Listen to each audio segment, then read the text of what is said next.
Across the UK, online and on DAB.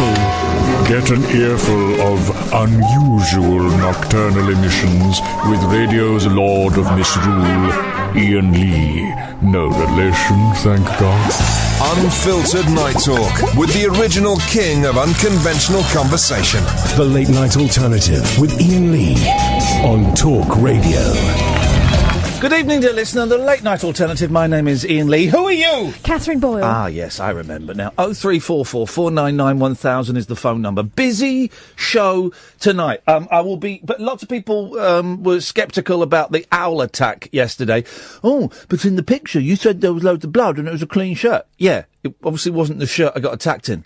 I've got the shirt I was attacked in. I'll be showing it later on. If you go to the YouTube channel, youtube.com/Iain Lee, you'll get to see it exclusively. But I think we should do a trigger warning because it is very gory. Yes, it is. I lost about a pint of blood. So we'll be doing that later on. We've got lots and lots to talk about. But first. This next the guest we got for a little while, who may or may not have been aware that we were going to be talking to him tonight. He wasn't quite sure. He's been very gracious about it either way. May God bless him. He's one of my favourite people, and the last time I saw him, he won't remember this. The last time I saw him was at a service station toilets on a motorway. I can't remember where. Did he see you, or you just sort of stalking him? I was walking into the toilets. He was coming out, and we said hello. And I interviewed him many times on a television show I did called Rise. You won't have seen it because no one watched it. And I've always found him delightful and charming. And boy, oh boy, what a pleasure to say good evening, Mr. Uri Geller. Good evening, Uri. Hey, Iain, thank you very much. And Katherine, thanks. I'm speaking to you all the way from Old Jaffa, which is in Israel. Hey! It's a port city, and, well, it's not really a city. It's almost like a small village attached to Tel Aviv. Yeah. And it's 6,000 years old. Wow. Well, I was going to say almost as old as you, Uri. I didn't realise you were 71 years old, and yet you look so damn good. Have you seen him recently? He looks incredible. How do you... This is the secret power that no one knows about. How do you keep looking so young? Well, I'm a positive thinker. Yeah. I'm optimist. I take vitamins. I exercise every day. And I try to be a happy person and try to help others. I think that is the secret formula. Are you living in Israel now, Uri? Yes, after 34 years living in the UK, we lived in a tiny village called Sonning-on-Thames, lovely place right on the river. We decided, Hannah and I, my wife and I, decided to come back to our homeland. You remember I was born here in Tel Aviv. I fought in the Six-Day War. I worked here part-time with the Mossad. Then the Mossad took me out to the CIA.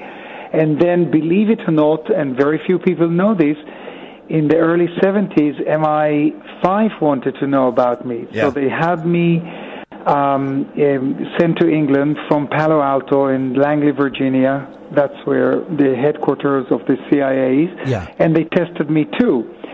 And I fell in love with England, and in 1983 we decided to come and live in the UK for all these years. Yeah. My son still lives there. I love England. I try to help, I am helping England in the World Cup. Get in there, And I hope they'll get far. And what else do you want to know? How are you helping the England football team, Uri? Well, if you haven't seen The Sun, you have to go back and read what I did for England. Yeah. And but by the way, it all started with in Euro '96 when England asked me to help them beat Scotland. Although they're much better than Scotland, but they were worried in Euro '96. Yeah. So I hovered with a helicopter. This is a true story. It's filmed by the BBC around Wembley. And when I heard that Gary McAllister got a penalty, I heard it in my headphones. I said, no way, I'm going to move the ball away from his foot. Yes. And I screamed in the helicopter, 1, 2, 3. The ball moved away. Yeah. He missed the penalty, and I got about 10,000 hate letters from Scotland. Oh, well, Uri, I've always loved you. I don't know if you remember coming on Rise, the breakfast show we did on Channel 4 about, 15 years ago. One of the funniest things, we had Uri Geller sat there, 7 o'clock in the morning. I said, Uri, that's an interesting belt you're wearing. And you whipped the belt off. You went, yes, it's also a bong. Have you still got your bong belt? Yes, you remember that. That is incredible. I do remember. Actually, I got that belt from some guy in America who probably smoked weed. Yes. Yeah. But I don't do that. As a matter of fact, Ian, when I said that I'm a very positive thinker, Catherine, I really mean that. Yeah. And my advice to everyone is very, very simple. First of all, you must be a believer, a positive thinker, and wake up every morning in an attitude of gratitude. Yeah. Because I say that if you can go there with your mind, you can go there with your body. There is nothing that you cannot be, do, or have. Whatever you can visualize, you can materialize, because you're the architects of your own lives. So think about what I just said. Yeah. And then from tomorrow, start looking for better opportunities for yourselves, because they pass you every day. Yeah. So you see, this is what I try to do to millions of people around the world. Just talk to them about being positive and becoming a positive thinker. When you say, you reminded me of something. When you say if you can go there with your mind, you can go there with your body. When you were a young man, didn't you fall through a hole in space? Yeah, very bizarre and strange things happen to me throughout my life. Some of them are so weird that even Arthur C. Clarke, who tested me, and Arthur Koestler, and very, very major scientists like David Bohm, who worked with Albert Einstein, Hasted, we're talking about the University of London, College, University, and so forth. They never did understand this weird power of spoon bending and mind reading. But then there were also times in my life where things happened that I had no explanation to. And, but if I talk to you about them now, they will sound like it's some kind of a piece, a scene from a science fiction movie. By the way, in Old Jaffa, Ian and Katherine, I found an incredible building that is 1,000 years old, and I'm turning it into an Uri Geller museum, because for 50 years I collected and I got incredible gifts, for instance, from Salvador Dali, from David Bowie, from John Lennon, Michael Jackson, and my Cadillac, if you remember, which has 3,000 spoons on its body. So it'll take me a year to open the museum, but if you ever come to Israel, you're more than welcome. Well, I'm looking at it now, and it says it's going to have the largest bent metal spoon in the world. That's correct. I would like to get Old Jaffa into the Guinness Book of World Records. So I got quite a large steel factory company here in Israel that will manufacture a bent spoon. It'll weigh around 11 tons. That's how you bend the spoons. You get the factory to do it, right? You solved that mystery. This spoon I have to get a factory to do it. But it will be 18 meters long, and there is nothing like this anywhere around the world. And I just got a message from the Russian cosmonauts that when they will be flying with their spacecraft over Israel, they will photograph the spoon. Of course, the spoon is not ready yet. We're talking about a year from now. And you mentioned that some big pop star names there. And, of course, people won't remember or were too young to know. In the 70s and the 80s, Uri, you were a worldwide phenomenon, weren't you? You were huge. Yeah, absolutely. And, I was also ruthless, and I was on an ego trip. Because I came from a very poor family. I wanted to make it. I wanted to become rich and famous. So I pushed myself to the extreme limit. I mean, I had bulimia. I had anxiety attacks. I was also after post-trauma, the war, the 6-Day War, in which I was wounded. And tragically, I had to shoot an enemy soldier. So I was really screwed up. But because I was weird and strange and freaky, people like John Lennon and Elton and Elvis Presley, they all wanted to witness, and Michael Jackson, they all wanted to witness this spoon-bending business. And I'll never forget the day when I performed, Ian, at the Shrine Auditorium in Los Angeles. Yeah. And after my show, the usher came up to me and she said, Mr. Geller, did you know that Michael Jackson was sitting right there? By the way, Michael was 14 years old at that time. Yeah. And I kind of screamed and I said, what? Michael Jackson came to see my show? So I ran into the lobby. He was gone. They told me he was sitting there in a disguise, but they recognized him.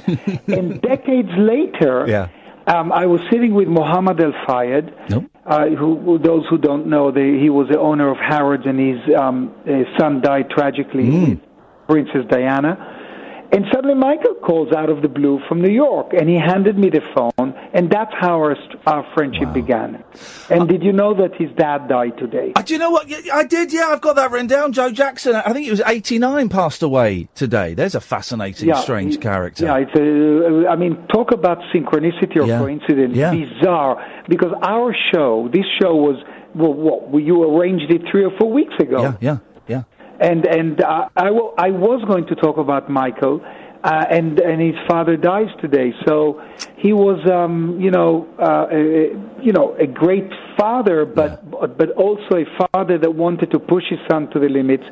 And I'll never forget the day that Michael told me that he was standing by a window watching little kids play baseball, and he couldn't go because his father forced him to go back into the room and continue dancing and singing. And when Michael agreed to be my best man, and he came to Sonning-on-Thames in Berkshire, we also took him to Oxford. And on the way to Oxford, where he lectured, he did the Oxford Union, he called his father, and he said to his father, Dad, I forgive you.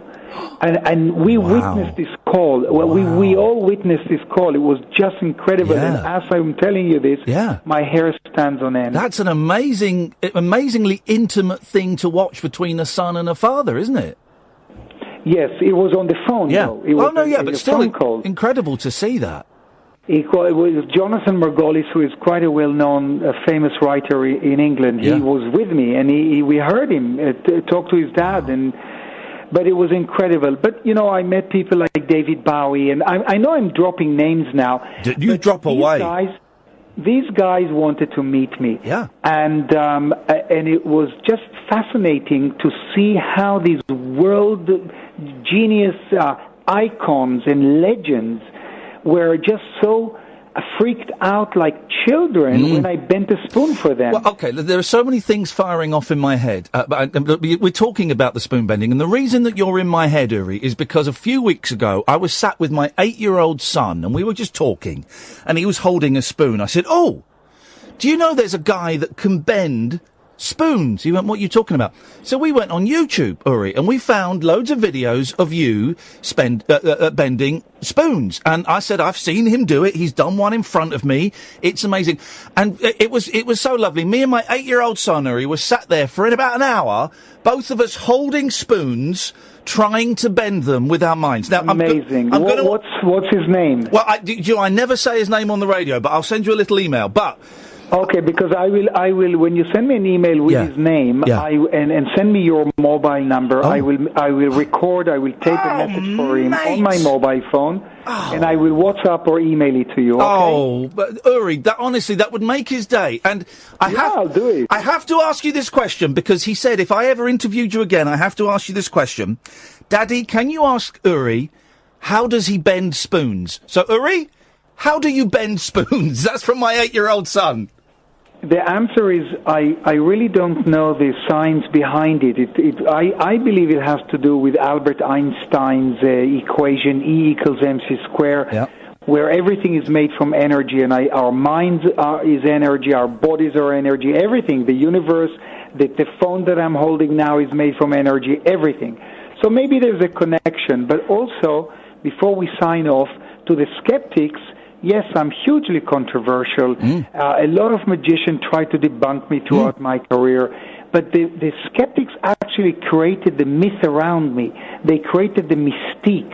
They created controversy, and today controversy is priceless for famous people because as long as they speak about you, that's all I want. You know, Oscar Wilde 100 years ago said that there's only one worse thing in life than being talked about, and that's not being talked about. Uri, I've always loved you, and I tell you and I will let you go, I promise, but the moment that I thought that, because I've always been a fan since a kid, but the moment I thought, actually, he's a really good bloke, is I was on the phone to my mum, who wasn't very well, and I think I told you she wasn't very well. We were leaving this TV show, and you went, is that your mother? Give me the phone.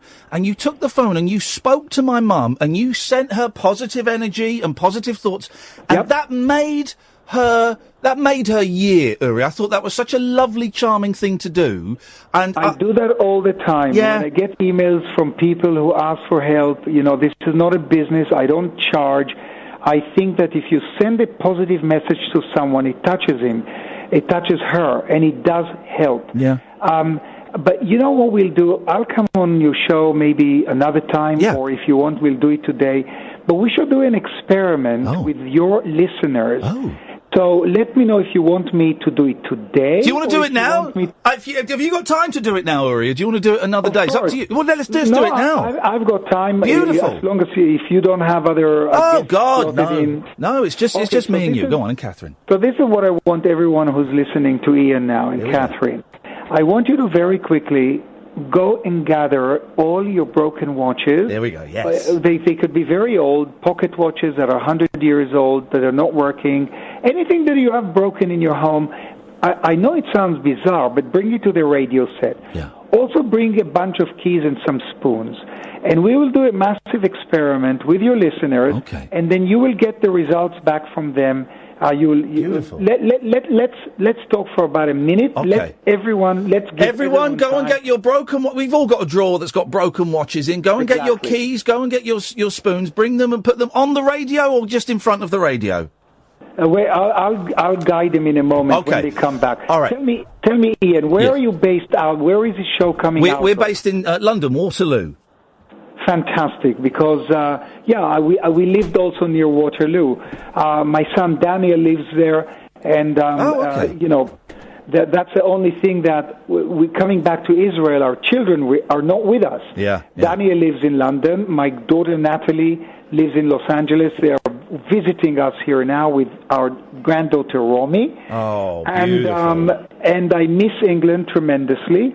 But I do come and visit, so it's fantastic that I have I still have my British passport, and I still have the home in England, but there's a very deep spiritual connection with England. Is it true you got paid $5 million to put your hand over a map and look for oil? Oh, yes. In the 70s and 80s, I was dowsing. Dowsing is a gift or a trait, or I don't know, it's a skill that people can learn. And the person who taught me how to douse is no other than Sir Val Duncan, who was a chairman of the British Bank and the chairman of Rio Tinto Zinc, which is the largest mining company in the world. He was a secret dowser. He flew me with a private jet of Rio Tinto Zinc to Mallorca, where he had a private home. And he hid some oil and gold on the island, little nuggets, and he told me, now go out there and find them. Don't use twigs, use your hands. Yeah. And I did it successfully, and then he introduced me to very, very major mining companies, and I was very successful. Beautiful. All right, listen, I think people have got their bits and pieces. Yeah, they're back now, so let's do this. Now, this is going to be very light-hearted, but please do exactly what I tell you. Okay, Katherine, join now in. Now that you have broken watches in your hands, wind them up. Although they're broken, wind your pocket watches and your old watches up. Wind them up. If you have keys, just simply place them in your hands, and the broken watches, hold them tightly in your hand. Now, I'm going to say 1, 2, 3, and all of us are going to shout out the word work. We will do it 3 times. Okay. And you will do it too. Katherine, are you ready to shout it? Oh, yes. Hold on. Now, here we go. And you people at home, the listeners, truly believe that your mind power can activate your broken watch. Now, it takes a few seconds, and here we go. 1, 2, 3, work! One more time. 1, 2, 3. Work! And the last time. 1, 2, 3. Work! Now, everyone at home, open your hands and look at the faces of your watches. if you have a second hand, did it start moving? If you don't have a second hand, lift the watch to your ear and listen intently. Yeah. If you hear it ticking, if your watch started, if a spoon bent, if something moved in the apartment, if the lights flickered, let us know. Please now, do. Ian, the big question is, how do people let you know if things happened in their home? These people know what to do. You give us a call, 0344 499 1000. We'll call you straight back. Also, if you've got a picture of it, if you tweet me a picture at Iain Lee. Are you on Twitter, Uri? You must be, yes. Yeah, I have Facebook, Twitter, everything. All right, tweet me a picture and we'll tweet it to guys Uri. At home. Yeah. Listen, everybody at home. If nothing happened to you, don't be disappointed because it doesn't happen to everyone. But if your watch is working now, or if there's any appliance that was broken is in good condition now, make sure that Iain and Katherine know about this. And that's the end of the show. Thank you, Uri. Honestly, I've been a fan of yours since I was a kid. I still am. I am going to send you that email with my boy's name because you would absolutely make his day. Yeah, I'll do a little film and thank you, mate. For him mate, thank you. You're such a gentleman, Uri. It's always a thrill. UriGeller.com if you want to go to the website. Uri, we'll speak again soon, brother. Thank you, man. Yeah, do check out my website. God bless, and let me know if anything happened. Thank you very much indeed. Ladies and gentlemen, it's Mr. Uri Geller. I mean, Sam, would you like to say goodbye? He's done. Now, I gave you my car keys there. Yes. You better not have bent them. No, they're not. Oh, no! They're not bent. Okay, well, the spoon I was holding didn't bend. If anything happened for you at home, 0344 499 1000. Let me just look at the phone lines and say, work! Work! Is it now, whatever you may think about him, he's fun. He's thoroughly entertaining. He's a real gentleman. He'll do that. He'll do a little video for my boy. Because he took the phone off me. This was 15 years ago and spoke to my mum and said, Linda, I'm sorry you're feeling so poorly. I'm going to send you positive energy. And she was thrilled because he was in the 70s and the early 80s. He was a superstar. You know, he talks about John Lennon and Bowie wanting to meet him. He was a superstar. And my mum was absolutely thrilled by that. The guy's a gentleman. You can give us a call if something worked. You can give us a call about absolutely anything you want. 0344 499 1000. This is Talk Radio. Uncut after-hours conversation for the up-all-night generation. The Late Night Alternative with Iain Lee on Talk Radio. We'll get you talking. Well. So Paul's Quiz has got a kitchen clock that started working. A kitchen clock started working. How long was it out of action? Let me see his original tweet. Hang on. No word of a lie, my kitchen clock has just started ticking and the battery ran out on that over a year ago. Why was it still on the wall? And he sent us a video of it. TYTD review. It only bloody worked. This thing hasn't ticked in 2 weeks. 3 works and it's back to ticking like a maverick. Cheers, man. Gaz has tweeted a picture of a bent spoon. Gaz, I'm not totally convinced that picture is genuine. 0344 499 1000. I love Uri Geller. Someone posted something really mean when I said he was coming on the show. Uri is a C word. Why? And I don't know why it would elicit that reaction. I think some people fear the unknown. I think they do. Yeah. I think they do. Let's go to John. Good evening, John. Hi. Hey, John. Did you take part in the experiment? Yeah, I have a small device, small cheap recorder that fell down out of my hands yesterday, and of course it stopped working. Yeah. I put in brand new batteries. I was holding on to it, but I've got to say, I was really negatively believing in it. Yes, but I'm holding it tight physically with my hands. Yeah. And I don't know, maybe it was my negative energy. I don't know, but it does not work. I'm not asking for any refunds, but can he still help? Or well, I think you'd have to contact him directly. When you say like a digital recorder? No, it's just one of these cheap recorders that you press record, play. A tape recorder?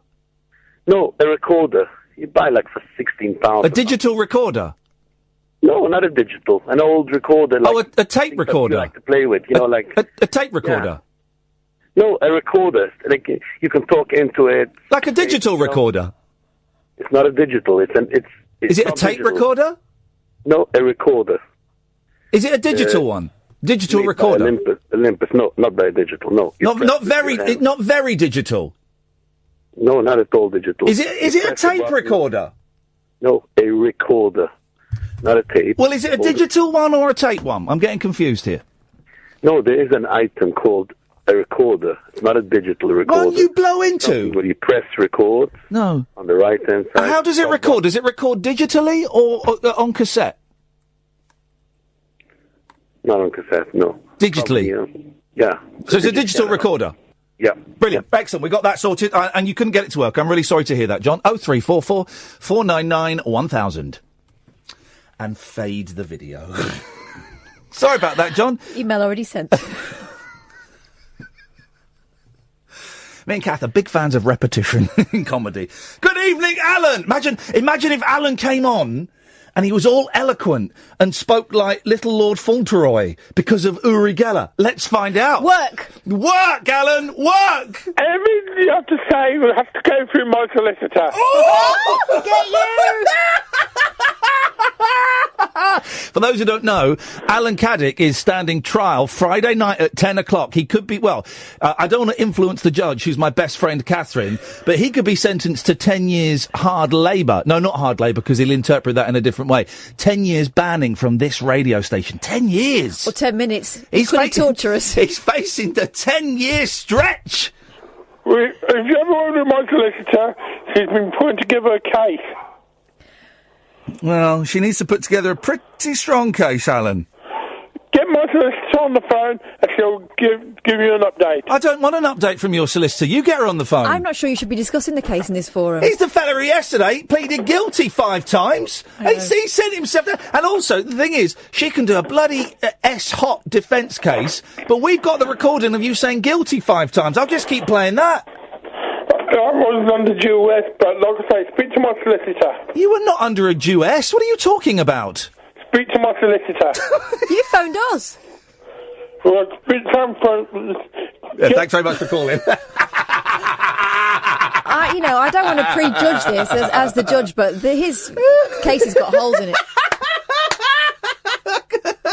He's going down, baby. He's going down, baby.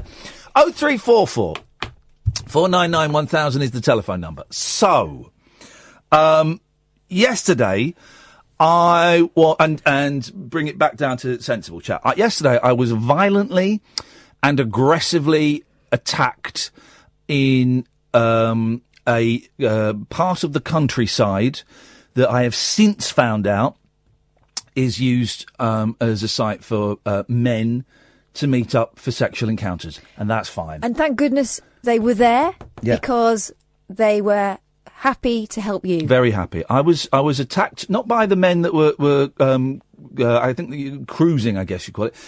I was attacked by an owl. And just to stress, because some of the papers have tried to turn this into Iain Lee was out dogging in a... First of all, I wasn't dogging in a gay cruising area because... Didn't have a dog. Well, no, to go dogging, you have to be in a car. And I was out... I parked my car in a lay-by and I was out walking. And you didn't have a dog. I wasn't... You're not actually helping. I wasn't looking for gay sex. I was just going out because I wanted to be in nature, because I'd been in NYC, New York City, the Big Apple.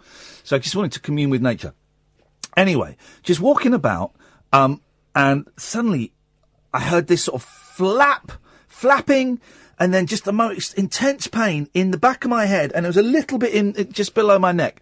It was agony, and there was a bird, there was something on me, I couldn't turn around and it was still on there, it was a bird. So it felt like an owl, so I was beating this owl off. Did you not see it?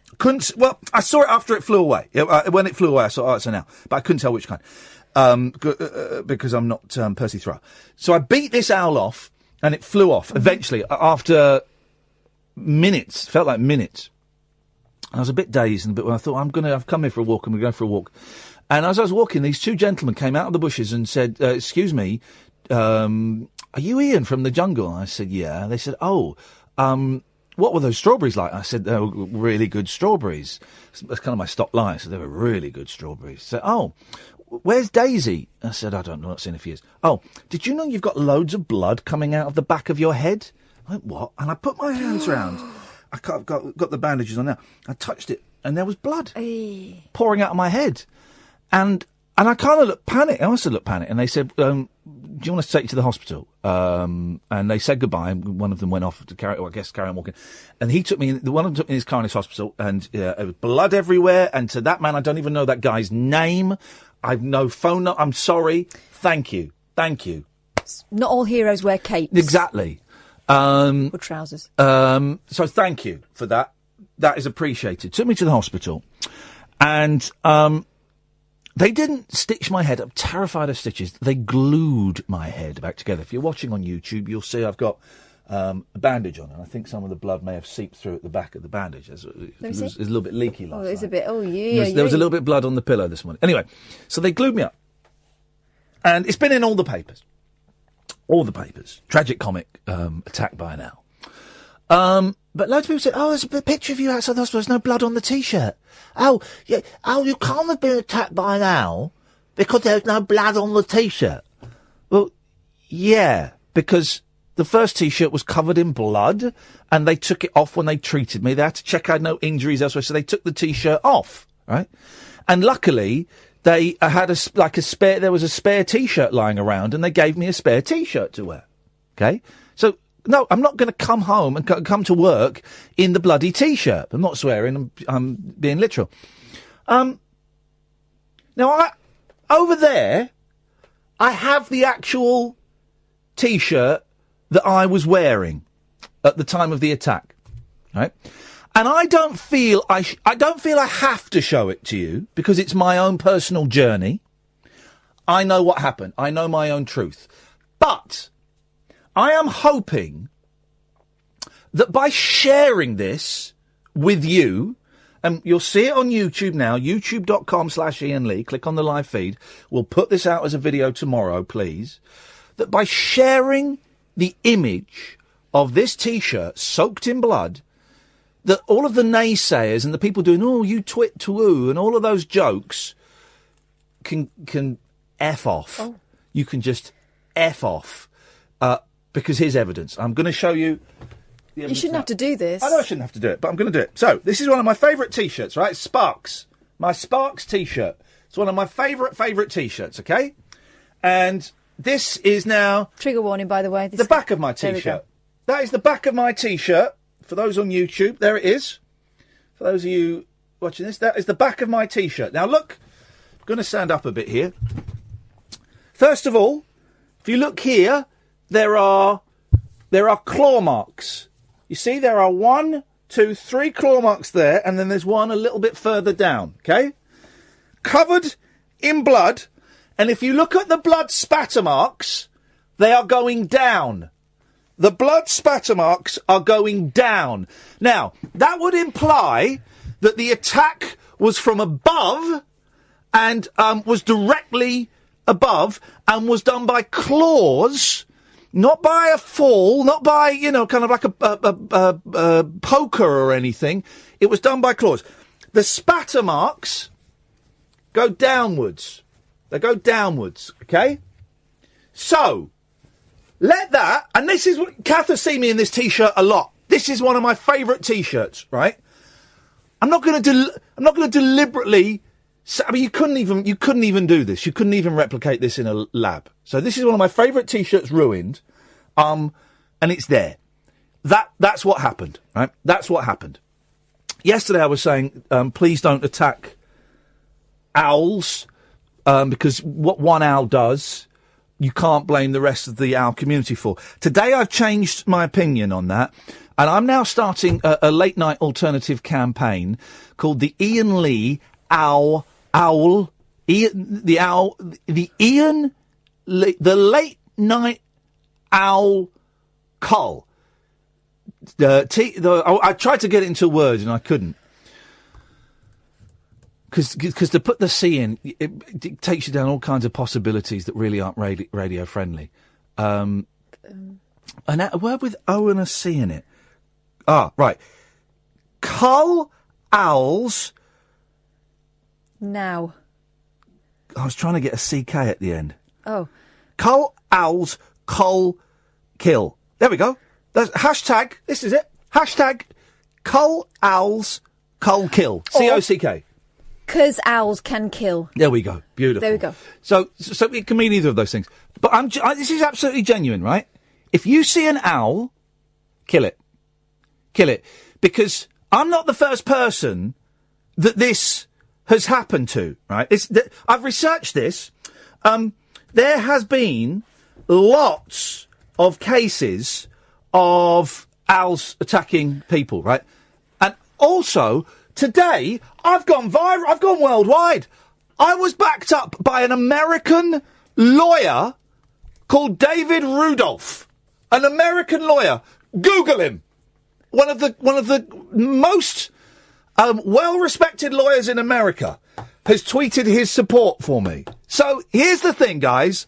Are you with me or are you against me?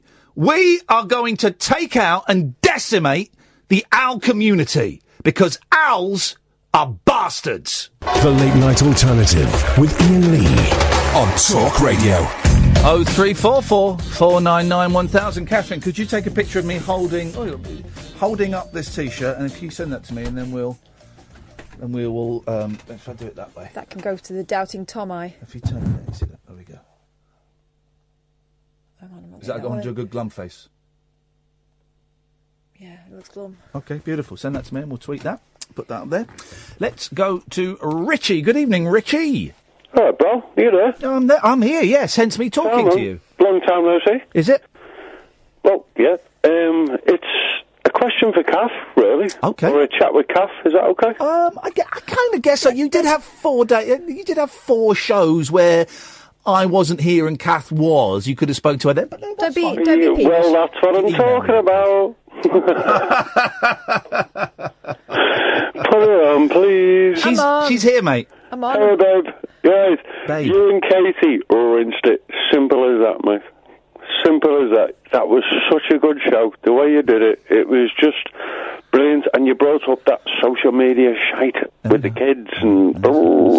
yeah, we did all that stuff, yeah. Awesome. Thanks, Richie. Absolutely awesome. Great call, Richie. Anything else, mate, before I cut you off? No. There we go. Okay, that's a great call. That was one of my favourites of all time. There we go. Let's move on. Good evening. Good evening, Gavin. Good evening, Iain. How are you? I'm all right. Well, do you know what? I'm lousy. I've had a really me too, crap day. Hello. What, you're still getting whistled at by builders. That's something. No, that's my emergency retreat. I just joined Twitter because I was trying to get in contact with your good self and Kath. I wonder if she got my Twitter message. What you could ask her. Hello, Kath. Hi. There we go. Did you get my Twitter message? Because it sort of ran out of letters, and I've joined Twitter just to speak to you. I didn't know how it worked. Right. I just wondered if you'd received my message. I got a message. I didn't know it was from you. But I got a message that I wrote back to. I suggested that you, if it's what I'm thinking, I suggested you phone the police. Yeah, that is what you're thinking. I've done that. No joy. That's because I know that your good self and Iain have kind of been kind to me and been able to let me talk things through. But I didn't know how to. I think I sent Iain an email. But I didn't know. Oh, was this about a family member? It certainly was, Iain. Yeah. Right. Oh, that was you, was it? I don't know. I didn't put 2 and 2 together either. I didn't put 2 and 2 together. Well, how much do you? I'm not going to reveal anything. How much are you prepared to reveal on air? I'm not saying you have to, but the amount that you're prepared to reveal affects how we can. You want, Iain. Well, absolutely anything. Okay, well then, so from you sure?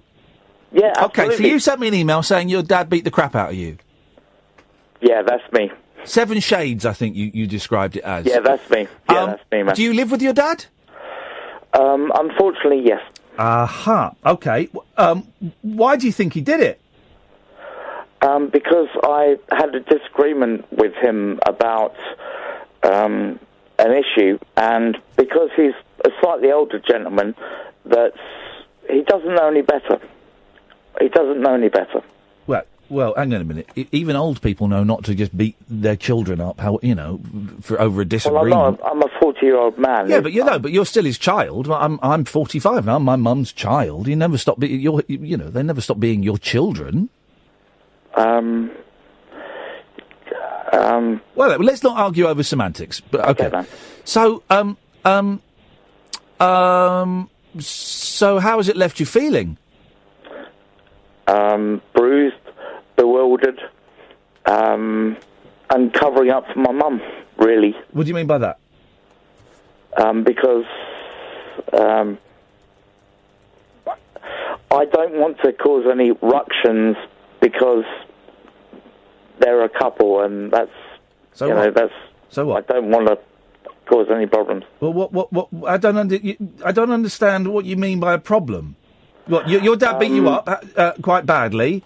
So what?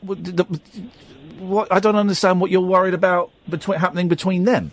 Because if I were to pursue the road that I have been legal proceedings led to pursue, it would require him not to be about as much as perhaps he'd like to be. Right. Okay.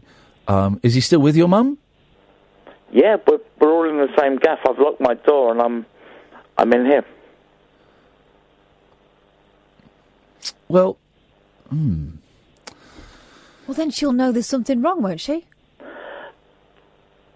The thing is, Kath, I think it's called Stockholm Syndrome, when you end up liking the person that's been nasty to you. I think it's slightly different if it's a parent. I don't think it is specifically Stockholm Syndrome when it's a parent, because I'm assuming you kind of liked your parent before he beat you up?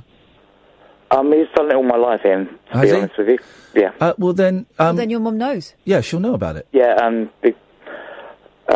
because he does it to her as well. Right, okay. Well, what happens between the two of them is that's her decision as to how she reacts to that. And that's not in any way condoning spousal abuse. But do you not think that if you were to report it to the police, that might possibly be a turning point for the way she views the abhorrent behaviour that's directed towards her? Well, the thing that was the turning point was Wednesday today. On Monday, an altercation happened, and it was very, very ugly. And I sent pictures because I was crafty, because I knew that things might happen, and I recorded it all on my phone while he was actually beating me. I didn't see the picture. You said in the email, I remember now, you said you sent me some pictures, but they didn't come through, so I didn't see them. And you really don't want to? I don't blame you, mate. I wouldn't want to. Because they didn't come through, but also I don't know what good me having... I believe you. I believe the story, so I don't need to see pictures of it to believe you. I'm convinced. Fine. And I thought I was setting the mark by suggesting that I should. No, not at all. But the fact that you want to send me pictures, it says to me that you think I might not believe you. I believe you totally. Do you know what else it says to me? Is that you want you want help. I think that you've both been Kath as well. You've both been so kind to me before. Yeah, but here's the thing: we can't do anything if you won't take it to the. I mean, we can't do it as much as the police could for you. I did have the option. I was taken into the police under suspicion of ABH. Everything was dropped because there was absolutely no evidence apart from a cut on my dad's finger, and I had a broken nose. I've had stitches. He absolutely. What? So he reported you to the police? No, I phoned the police because I was in fear of my life, and then 30 seconds later, he phoned the police to get me arrested. Right. And that's kind of... So you both got taken in. Did they not ask you what happened to you? Well, I was pretty much covered in blood, and I was taken to a hospital. But what I'm saying was that were they not curious as to what happened to you, or did you not tell them what happened to you? No, I told I'll be as honest with you as I am with everybody. I've I just like being honest with people. I told everybody absolutely the truth. Yeah, but the thing is, his complaint, I didn't complain about it. Okay, listen, let's not, okay. Let's not get involved in the tit for tat because we could go round in circles for ages. What are you going to do? What are you going to do about it? Well, my options are to forget about it or get him arrested for GBH. Okay, and which of those are you going to do? Because we can't tell you. We can't tell you what to do. Forget about it. Why is that for your mother's sake? If she's getting smacked around as well? Because that's what she wants me to do. Right. Well, okay, but how is you keeping quiet going to stop her getting smacked around again and maybe, I don't know, maybe killed? Well, he nearly killed me. Right. Okay. So again, so address the question. How is you keeping quiet going to protect her from getting another smack in the mouth or whatever technique the brave guy does? Ian, you're spot on. It certainly won't. Right. But she's asked me specifically. Well, sometimes we have to. Sometimes we have to. Sometimes we know what is better for other people, better than they do. I've been smacked up by my old man all my life. Okay, and that's not. Perhaps now it's the time for it to stop. Even though your mother's imploring you not to take it any further, because she's terrified. Yeah, I've done things against my mum's wishes, knowing that they were for the best for my mum. And also the best for me. You've got to do. Sometimes you've got to do what is best for you, and as an indirect result of that can ripple out and be the best for other people. So doing something against my mother's wishes and something that I feel a little bit uncomfortable about will eventually end up. Well, I don't know. I'm not.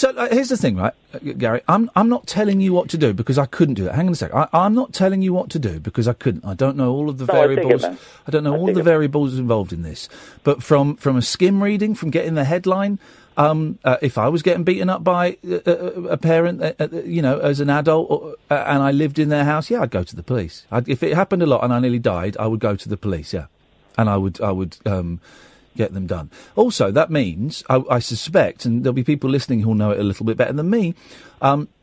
If one goes to the police because they are being beaten up by their parents, I would have thought, Katherine, that means they can then leave that property and get rehoused by the council. Whereas if you just walk out, and if one just walks out and hasn't reported it to the police, then the council will be under no obligation to rehouse them.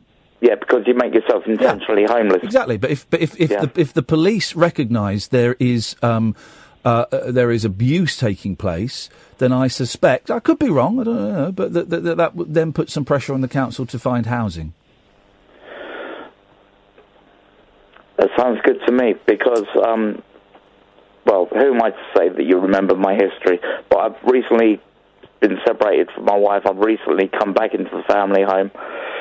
And, yeah, it's kind of like a law unto themselves. And this is, I mean, personally, I feel it's just, I could take a, slap down the face now and again. I mean, because that's what I'm used to. But to be,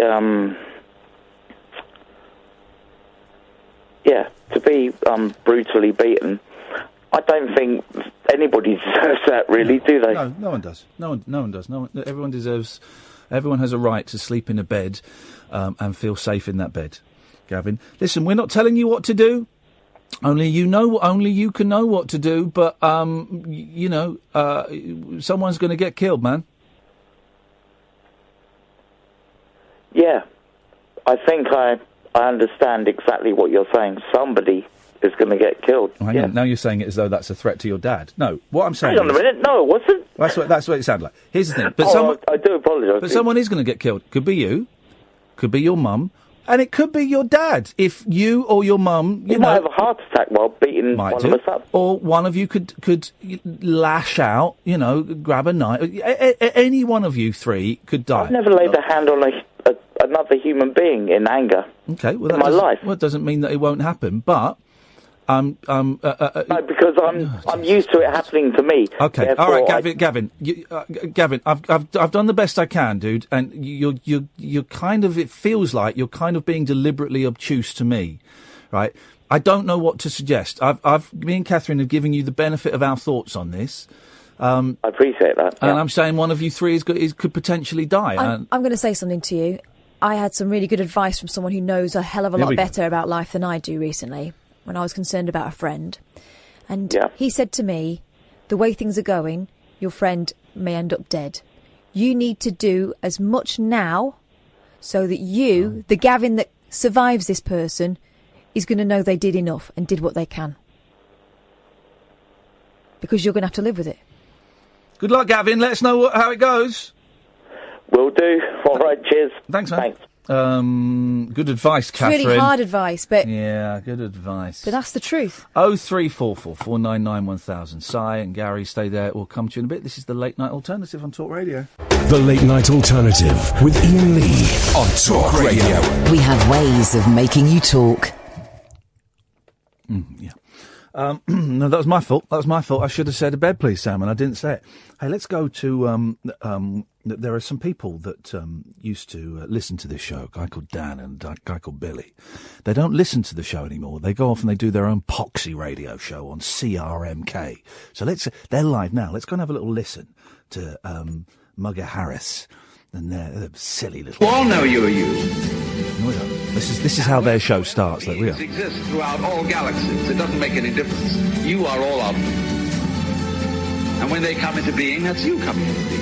It's actually quite a dramatic little piece there, isn't it? Only you don't have to remember the past. In the same way, you don't have to think about how the Muggy Bonehead Show, okay, or whatever else it is in this organism. You don't have to know how to shine the sun. You just do it, like you breathe. Listening to the Muggy Bonehead Show, see what these slackers are up to. Astonish you that you are this fantastically complex thing. And that you're doing all of this and you never had any... They're doing that thing of lots of pre-recorded stuff. Oh, here we go. This is quite good. This is a tune. This is a flippin' tune, isn't it?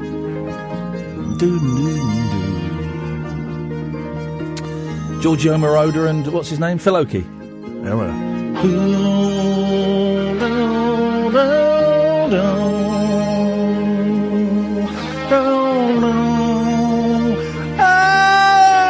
Oh, yeah! Wow. It's a film I've never seen, Electric Dreams, about a computer that becomes sentient and the guy falls in love with it. Well, like in Weird Science? No, not at all. You wouldn't be allowed to make Weird Science now. No, his kid's having it off with a big boobed robot. Let's go to Si, but not for long. Good evening, Si. You all right, bud? How are we doing? Very well, mate. What are you tunnelling underground? Nah, man, I'm on my way home from Cheltenham. There we go. Beautiful. What have you got for us, Si? Well, I'm glad you picked the mood up, to be honest with you. That last call got a bit sinister towards the end, like, but I think you hit the nail on the head with it, so, to be fair with you. Like, you need to, Gavin there needs to get out the house and start reporting it to the police. I think that's the best thing for him, really. I would never tell anyone what to do in that situation, but yes, I would like to think that if I were there, that's what I would be doing, but who knows? Who knows? Anyway, so what have you got? Not much, man. I'm enjoying the show. I've only started listening to Talk Radio past couple of days. I'm loving it, man. I'm enjoying it. Hey, nice one, man. Well, we're on Mondays to Fridays, 10 o'clock at night until 1 o'clock. And we just talk rubbish for 3 hours. Oh, yeah, I've heard, man. Hey, here you go, Si. Let me ask you something. Have you been watching Love Island? The bird does, mate, yeah. Your bird watches Love Island, does she? Yeah, man. Why does... Because I've dipped in and out, so to speak... And I can't... I think they have as well. Well, I think that's the thing. I can't work out... And it's hugely popular, right? It's not made for a 45-year-old bloke. It's made for kids. I can't work out why... Why does your bird... Well, let me call her your girlfriend, because I'm not a sexist pig. Why does your girlfriend... That's all right. I'm teasing you, Si. I'm teasing. Why does she... You know what I mean? Why does she like it so much? I don't know, the gossip, I think, the drama, and then I've caught bits of it, and then if you can relate, you like, this is where your arguments are coming from. Oh. You know what I mean? They use the TV programme and that's where their arguments come from as well. It's like they're copying what they're doing on the television, man. It's ridiculous. But also, you say she likes the gossip, but it's gossip about people that she doesn't know. Exactly, yeah. Exactly. Oh, that's the best kind. You can be as nasty as you like. Yeah, they're not real people, are they? Yeah, you don't even know them, yeah. But Catherine, you're a bird. Apparently. And you... But do you enjoy Love Island? You don't I can't get it. It's not for me. No. It's not for me. I don't understand how they love each other, then they don't love each other, then they love it. It's like watching a load of 12-year-olds with boobs. All within 7 days. Like, I don't understand how you can fathom that within 7 days, you know what I mean? And also be that bothered. You know, they're going, there were cracks in our relationship. Your relationship lasted 2 days. Yeah, there were cracks in her swimsuit. That's where the cracks use slang and stuff like that to say, do you want to crack on with this? Crack on with well, this is it. You've got the phrase that pays. There's a fella that fancies this woman, and so he went up to the woman and said, I'd really like to crack on with you. I'd like to crack... You don't go up to a woman and say, I'd really like to crack on with you. When in my day, it was when a man you've never met before brings you flowers. Yeah. Not says he wants to crack on with you. Flipping out. I've never witnessed this cracking on myself. Like, I don't know what it's all about. No. Si, listen, I'm glad you found us, brother. You give us a call any time, mate. Nice one, dude. Enjoy your night, man. Thank you, man. Take care. There we go. We're getting a lot of new callers. The other thing I learned from Love Island is that nowadays it's good to apologise with an F word. I'm effing sorry. Several F words. Yeah. And I know it's not made for us, and it's easy for, old people like us to knock the kids' entertainment. But it is rubbish. It is. And I like rubbish, right? I watch some right old crap. Yeah. And I love it. I'm not going to be ashamed to tell you that I love, for example, Real Housewives of Beverly Hills. Yeah. Superb. Yeah. Real Housewives of New York City. I'll watch Big Brother once it gets nice and tasty after about the third week. I'll watch Celebrity Big Brother. I don't watch the civilians I'll watch anymore. the lot. I will watch it all. Hey, listen, no. I appeared in I'm a Celebrity, Get Me Out of It. I didn't watch that. I can't really, start throwing stones, but it's a strange job, and it's all made by the same people that do I'm a Celebrity. Not for us, though, is it? There's a story about Love Island. Love Island thongs are not welcome at family pool. So this is the thing we've noticed about swimwear now. When I was a boy, I really hate bikinis, right? I hate bikinis. I think they're the most unsexy thing. Oh, I love a bikini. Ever. They're really comfortable. I think they're so, well, do they make that maybe? I just think all swimwear is unsexy. And I know it's supposed to be like a fancy bra and pants. And I like a bra and pants, but in a bra and pants place. Exactly. I just don't like bikinis and stuff. And, but when I was a lad, bikini bottoms would cover your bottom. Yeah. They would cover your bottom. In the 80s, there was in the 80s, they would have been hiked up. They would have been quite high, so just underneath your navel. Very high. But it would go all the way down. It would cover your privates, and you'd have quite a lot of side legs showing. Sometime towards the end of the 80s, it got thin at the front as shaving was... but it'd cover your bum. But now, and this is Catherine's phrase, it's all about the hungry bum. Yeah. They seem to, I don't know, instead of blowing out, they're on suck, and they suck up. They suck up the bikini up their crack. Tell you something, in a gymnastics competition, we would have got marked down for that. Right. For having your bum, having a hungry bum. Anyway. But while they do that, that's why young people have got to shave more and more off, because everything's going to hang out otherwise, isn't it? I worry about skid marks. Anyway, a family-friendly pool. I do. That reminds me, right? Yeah. I also remember a time when in a public swimming pool, indoors, obviously, you'd wear a swimming costume. I've seen girls with bikinis on in the baths where we take the children, and that's now that's what happens. But I would have felt funny about doing that. No, that's no. That's you. I remember once there was a pervert in my swimming baths, and a bloke came in a thong, and everyone was like, no one wanted to swim near him. Was he doing shark impressions when he swam on his back? Was he?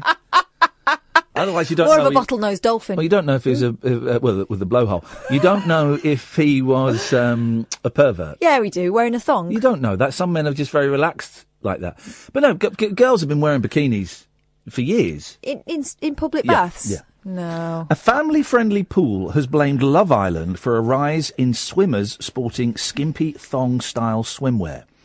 Staff at Jubilee Park, Lincolnshire, have asked customers to stop wearing thongs or see-through garments. See-through garments. Wow. Manager Joe Stanhope said the yearly phenomenon, which coincides with the raunchy ITV2 broadcast, has even been dubbed the Love Island effect. Despite some criticism, he said the intention was to raise awareness of the policy and avoid awkward situations. Then it goes on to... Not to mention yeast infections. Then it goes on to describe what Love Island is. Listen. This is the BBC website. Love Island is known for its cast of photogenic sorts who are usually seen sunning themselves in tropical climes while not wearing very much. Cast of photogenic sorts. Wow. Assault. And the fashions often seen, or rather not seen, on the popular show appear to have influenced bathers closer to home, according to Mr. Stanhope. We've had a number of people in the last couple of weeks wearing thongs or swimwear that hasn't been family friendly, he said. String probably just about covers it. I bet it doesn't cover it. Here we go. Go on, Wiley. The team's back. We've had to have a very polite conversation that it wasn't appropriate. He added, there's nothing offensive about thongs. They just aren't deemed in this country to be family friendly. Also, if you're going for a swim, they're not the easiest things to swim in, I would imagine. I mean, I've worn them as an undergarment because sometimes you just don't want, you don't want a double bum in certain things, right? But, no, it's not an action. It's not an action-friendly garment. This BBC website. This is the BBC website. It's the news website, and they pick a sentence to highlight the next few paragraphs. This next sentence is, "Just your bum cheeks." I got sacked for less than that. The post drew a number. So they posted on Facebook. The post drew a number of replies, with some supporting the pool staff, while others were more salty in their response. Who wrote this? This is brilliantly written. What a surprise. It doesn't give a credit to someone. No, because that's why someone's been allowed to go wild. I've got... so these are some of the responses. I've got the common sense to dress in something respectful for children to be able to see, but some people don't think about what they're wearing, one said. Should my 3-year-old be seeing a skimpy thong? I don't think so. My 3-year-old would find it hilarious. Others said the ban was awful. People should be able to wear what they want, one wrote, but I've got no kids, so maybe that's why I think differently. The final comment. Another said... Did you post this? Go on. Another said, and this is how the story ends. Another said... Do it in my voice. Another said, it's just... I can't do it. Don't do it. No. Another said, it's just your bum cheeks, innit? I mean, they're right. It's just your bum cheeks, innit? It's only skin. Well, okay, and this got me thinking... I was thinking about this the other day, and I can't remember why, but it doesn't matter why. You were thinking about bum cheeks? No. Well, I was actually. I like bum cheeks, but why... Okay, this is a serious thing now. Okay. Why are bits of body rude? Right. Why are things that we are born with, that we apart from a few very certain situations, you can't change. We've all got them. I know you've got a vagina. Wow. I know you've got... Don't tell anyone. I know you've got a bum hole. I know you've got boobs. Sam, I'm pretty sure you've got a penis, and I know that it's shaved down there, buddy. And I know he's got a bum hole, and he's got male nipples. I've got a penis. And nipples. I've got nipples. I've got balls. I've got a foreskin. Oh, God. No, but why is this all... But why is this? And I'm throwing these things out because I know it'll get a laugh, but I'm not throwing my foreskin out because I know it'll get... But why... Okay, here's the question. Why do people laugh at my foreskin? Why? Why is my foreskin funny? Why are my balls funny? Why does me going, oh, I touched my penis today? Why do people laugh at my penis? Why is my bum hole such a secret? It shouldn't be. Oh, everyone's got a bum hole. Oh, if you want to see my bum hole, you can see it. Why? Why? What, from space? Do you know what? Lunchtime today, you probably could have done. It was like the flipping Channel Tunnel. Anyways, tough. Oh, what a charming image. But so why are they rude? Why are genitals? Why are bits of our body rude? And I think I was thinking it because of God. Well, the shaming thing. Yeah. But that's not God, is it? So that's Victorian? No, pre-Victorian. No, it's a patriarchal construct to keep us all under wraps. Oh, we've got a professor in, have we? It's patriarchal, is it definitely? Yeah. Is it? Yeah. Because who has to be most under wraps? The chicks. Well, no. Because of the power of the woman. Well, yes and no. Yes and no. Yes. Yes. I suppose so. Okay, but then why, if it was completely patriarchal, I'm not saying it's not, I don't know. Why can't I get my dick and balls out and swing them out as I go around Tesco's? Well, I mean, you can, but I give it 5 minutes before you get wrestled to the ground. But don't do it near the fruit. Well, I made the mistake of doing it by the frozen aisle. That's your excuse. No one spotted. And I was there for an hour. Now, but why? Why a bit? And I tell you why I was thinking this, actually. I was extrapolating Gary Lineker, because Gary Lineker has been criticised for swearing on Twitter. Mm-hmm. And it was a really good tweet. He said, I like swearing, okay?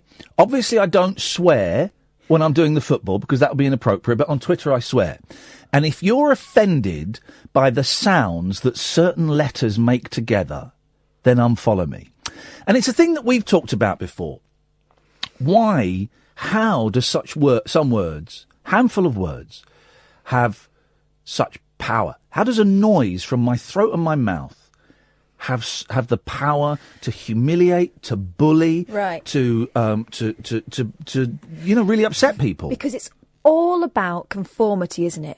There have to be arranged rules to form a society. Everyone can say that's acceptable behaviour, that isn't acceptable. But then why are words? And I know the history of some of these words. I know where they come from. But why are words unacceptable? Sounds. And the thing is as well, I can say the C word, right? So I'm saying the C word. Everyone knows what that word is. Everyone's now got that word in their head, flashing up in big letters if you think visually or hearing it. Yeah. The C word, the C word. It's a really powerful word. But I'm saying the C word, but I can't say the C word. You know, I can put that 4-letter word in the head of everybody who's listening, but I can't actually say that word. That to me feels like a nonsense. Mm. It's a nonsense. It's silly. Of course, I don't swear in front of my kids. You know, I don't swear because of appropriate behaviour. Because it would be inappropriate to say F in front. Now, I've put another 4-letter word in everyone's head. The F word. I can't say it, but I can transmit it into your head, dear listener. It just feels weird. There are some parents who use all those words in front of their kids from the get-go, and they explain to their children what they are, and they explain why some people don't like it. Yeah. And then they leave it to the kid to decide or to work out where it's acceptable and stuff. That's all groovy, I think, apart from when they're mixing with other people's kids who don't know those words. Yeah. Oh, I got told off at my son's 6th birthday party because I said, I think I said, what the heck? Oh, no, we don't use that word. But that's a euphemism for hell. Heck itself is a euphemism. It's like flipping. We don't use that. No. We don't use that word. And I went, okay. I'm thinking, we do. I do. But again, it's that. Actually, that's a really good example. The word heck to me, and we know it's a euphemism for hell, but the word heck to me is nothing. But this dad was upset that I'd said it in front of him and his kid. Yeah. So some words have that power and some don't, but can for different people. Mm-hmm. And I guess so I read that tweet from Gary Lineker, and then I started thinking about naked people and how, bums and willies and fannies and boobs, is the title of my autobiography coming out soon, actually, but are considered rude and naughty. They are in this part of the world. Yeah. In other parts of the world, they'll put a great big flipping horn on the end of it to make it look even bigger. Oh, when Prince of Wales goes to one of the Commonwealth countries where all the women have got their boobs out, you got to love that, haven't you? Got to love it. And those early National Geographics were used by a lot of people. Oh yeah, as porn for cowards. Yeah. Well, I don't necessarily cowards. It was hard to come by porn. Well. 0344 499 1000. Sorry, a bit of a tangent there. Sam, Gary, stay there. Come to you in a bit. This is the Late Night Alternative with Iain Lee and Katherine Boyle, only on Talk Radio. Late night conversation worth losing sleep over. The Late Night Alternative with Iain Lee on Talk Radio. We have ways of making you talk. Guys, if you're watching on YouTube, my phone has just died, so we'll get that up in about 10 minutes or so. In the meantime, you can listen to Talk Radio on DAB. I don't know if the app works now. I don't know, but you can download the app, or you can go to talkradio.co.uk. 0344 499 1000 is the telephone number if you want to give us a call. Good evening, Sam. Good evening, Ian. How are you? I've had a lousy day, if you want to know. Well, I do want to know. I'm not so hot either, but... There we go. What can you do? What can you do? Keep on keeping on. You can. What you got for us, Sam? Well, have you ever had a dog, Ian? Yes, I have. Yes. You have. Have you ever had a dog with a cruciate ligament injury? I don't believe I have. No. Yeah, unfortunately, my dog's got one. Uh-oh. Yeah, it's one of those bloody things where you can't really get it fixed unless they have surgery. Yeah. So it's bloody a surgical procedure. Yeah. And it's playing on my mind a bit, you know. Yeah. Well, why is it playing on your mind? The worry about the operation? Yeah, but, you know, I mean, I'm disabled, right? So, right. And then... So what? Sorry? So what? Well, the issue is it's not the surgery. It's like afterwards you've got to look after the dog. Oh, okay. Right, I see. You see, right, and yes. there's a lot of involved. You've got to kind of, you know, do a lot of therapy with the dog and so on. Oh. And, yeah, so it's it's not easy, and when you're disabled and you've got to kind of look after it, it takes it out of you. There we go. No, I can understand that, but well, I don't understand. What therapy have you got to do with them? Well, apparently you've got to do lots of massage on the leg. I mean, from what I've been reading. Can you massage? How are your hands and your arms? Do they work not effectively? So great. Not great. Not great. No, Okay. not great. Well, is there a bit of dog massage? Have you got a friend or someone that could help you, Sam? Well, I mean, my wife, she's also got a disability. No. So we're a pair of half-functioning people, if you want to put it that way. Hang on, what bits of her don't work? Because I'm wondering if we can make a fully functioning human being out of the both of you. There must be so. Maybe you could ask the vet to sew you two together. I don't know. I don't know how it works. Well, I'm thinking the human centipede. That might be a good idea. Yeah. Yeah. Have you ever seen that movie? Which movie? The Human Centipede. Oh God, you dirty boy! No, I haven't. I don't ever want to see it, for crying out loud. I've seen the first one. I've never seen the second one. No, this is the one where someoe's mouth is sewn up onto someone's bottom, and then that person's mouth is sewn up to someone's bottom. It's ad infinitum. Yeah. Well, you balk at that. You were just saying just now that bottoms are only skin. What were you so worried about? But I don't want let's not go there. Okay. So, okay. Well, is she physically able to massage your dog? Well, my wife's got fibromyalgia, as well as connective tissue disease. Uh-oh. So, I mean, she gets a lot of joint pain and so on. So, yeah. And as well as she's also got mental health problems and lots of stuff going on. Okay. So, have you got a neighbour or a friend or a family member that could come over and I can't say massage your dog. It sounds ridiculous, but no, it's not. Is there anyone that could help you massage your dog? Not really. I think I might have to fork out some cash and get some physiotherapy. No, you're not gonna find a dog masseuse, are you? Are you? Well, there's a hydrotherapy place not too far from where we live for dogs. So I'm gonna have, and that's part of the therapy anyway. Hydrotherapy. That's what you put them in a swimming pool. That's right, because it takes the stress off the leg. You see. Wow, this is wonderful and nuts, and now I see why you are so worried about it. Yeah.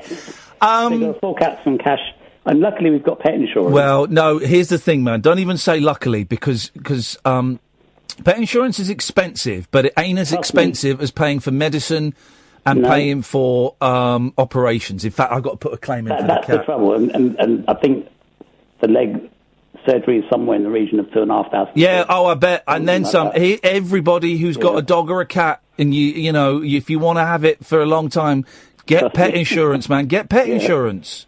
Yeah, luckily we have it. So good for you. Well done. It's £38 a month at the moment, but I'm sure that will go up next year once they realise we've got a claim coming in. Really? How old is the dog? She's 6.5. She's not that old. It's just because I've got I'm trying to work out. I can't remember what it is for my dog. I can't remember how much it is, but it sounds. I think mine's a little bit less than that. Yeah. Well, they put it up every year. Yes. And the trouble is, I haven't done any shopping around. Shop around. Well, right, you're getting on my nerves now. Shop around while you're looking for dog masseuse. Shop around for cheaper dog insurance. You'll get cheaper than that, definitely. But the trouble is now she's got an injury. She's got pre-existing conditions. Oh, now you're buggered. But, this is the trouble. I should have shopped around before. Yeah. I've really shot myself. I mean, how? All right, I'm going to ask something that's going to sound cold, Sam. How attached are you to this dog? Very. Really? I love. Really? She's my baby. Look, I'm disabled. My wife's disabled. We chose not to have children because, for sensible reasons, you know. I mean, we made a choice, and so our pets are our babies. Yeah. You know? Okay. So that's all right. I had to ask that question. So, Sam, stay there, because Simon, you've got some advice for injured pets, have you? Well, no. I had the same thing happen with my dog, Cruciate. Oh, right. Yeah. It's very common, very common. What sort of dog is it? She's a Staffy. Well, we had a DNA test done to see what breed she was, because we know she's Staffy, but we thought she might be Staffy cross, but it came back purebred Staffy. But we thought the small terrier, yeah. Yeah. She's I've had 17 kilos. I've got a Jack Russell who had it, and my parents had a Yorkshire Terrier that had it. So it's a terrier. Not just terriers, but it seems to happen a lot with terriers. You don't have a thing to worry about.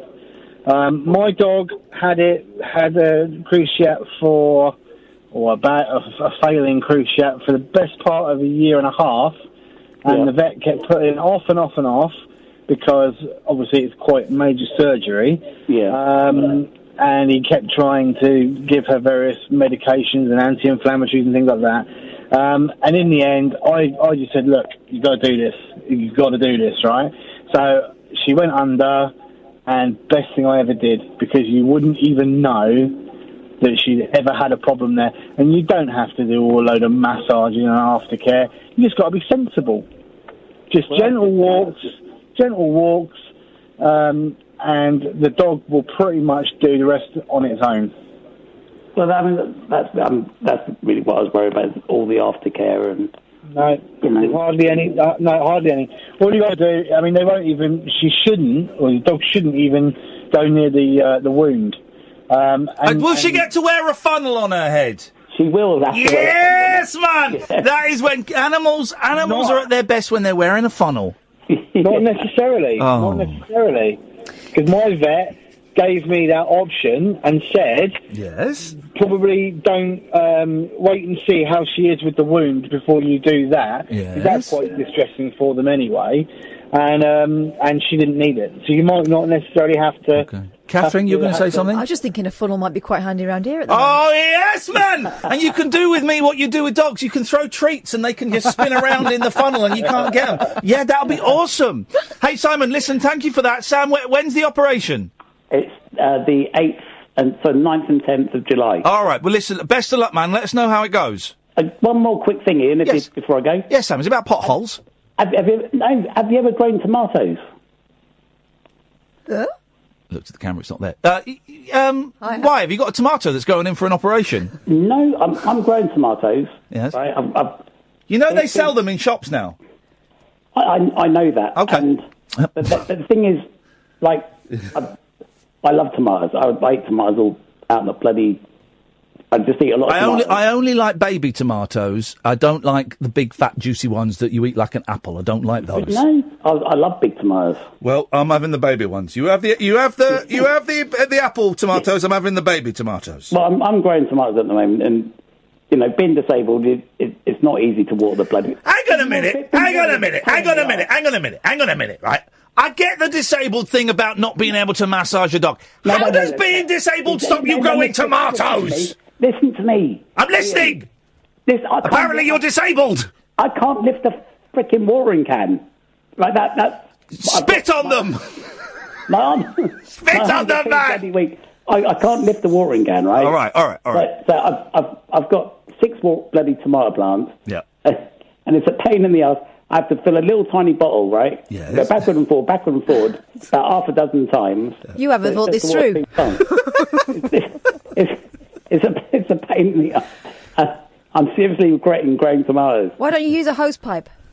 Because I can't bloody use one. Oh. What? Could you not attach it to your chair? My bloody wheels, you see. I tell you what, disabled people have got very bloody bad language, They're haven't very they? bloody naughty. Which bad language? Bloody? Bloody hell, man! That's not bad language. You want to hear what I talk at home? No, here you go. Here's an interesting thing, though. I know some people, older people, but some people would be really offended by bloody. We're talking about swearing a minute ago, Sam. I don't know if you heard it. Yes, I did hear it. Yeah. But some people would be really offended by bloody. I mean, really offended, because it's a religious thing. It's the blood of Christ. Blood of Christ, isn't it? So people. Is that where it came from? Yeah. So there will be older people and quite devout Christians. I don't know how devout. Some Christians would be really offended by the use of the word bloody. Would be really offended by the use of the word, oh, God. You've been very bloody. Oh, he's so bloody. Can you not? Catherine makes a good point. Can you not? I think you're playing the old disabled card a little heavy. Can you not attach? Can you not attach a hose pipe to your forehead or something? The problem I've got, right, is the hose pipe gets wrapped around my wheels, right? So it gets caught up and. It's just a bit of a nightmare, and it's difficult to handle. And can you not get one of those Wi-Fi hoses where it's like a short? Did I dream this? Yes. It's like a short bit of hose so it's like about an inch, 6 inches long, and the water comes via the Wi-Fi. See, there's no such. But listen. Is there not? Okay, I bought one. No such bloody thing. Pressure things. You pump it up. If you get a bottle of. Oh, you can pump it up. A super soaker. You know those bottles you get, and you pump them up with pressure. Then you've got a little squirter. Yes. You know the ones? Yes. Well, I bought one of those from Aldi or Lidl or whatever it was. Yes. And the bastard... Sorry, I can't... There we go! There you go. There we go! The Blue Badge Brigade are banned! He softens us up with bloody, I'm then sorry, hits us with that. I won't swear again. It's all right. I'm teasing you. I've got this stupid thing, and the hose pipe was kinked on it. The little pipe that connects the bottle to the... And it's kinked, so I've got to take the stupid thing back. And that can't be easy with you being disabled. Well, I drive, so it's not that big a deal. I don't complain about everything. No, I'm teasing you. You're being a very good sport, and you've got every right to tell me to get knotted tonight, Sam. No, hey, listen. I'm very tolerant, you're a good sport. Take the mickey out myself. But listen, I wish you the very, very best of luck with the dog. Give us a call and let us know how it goes. And it's worrying when they go for my cat stopped eating didn't eat for a month, and then she was sent away and they couldn't work out what was wrong with her. And it's heartbreaking and it's worrying. But it is worrying. Your dog will be all right, man. I'm sure of it. Thank you. Well, you look after yourself, Ian, and you take care, mate. Thank you, Sam. Take care, mate. 0344 499 1000. This is Talk Radio. The radio show for people who know the best part of the day is the night. The Late Night Alternative with Iain Lee on Talk Radio. We'll get you talking. Oh. Just a heads up, guys. There is a new series of Portlandia out there, which is Fred Armisen and Carrie Brownstein. Mm-hmm. And I only discovered it when I was in America, and I turned on my Netflix, and season 8, released June to March 2018. Whoa!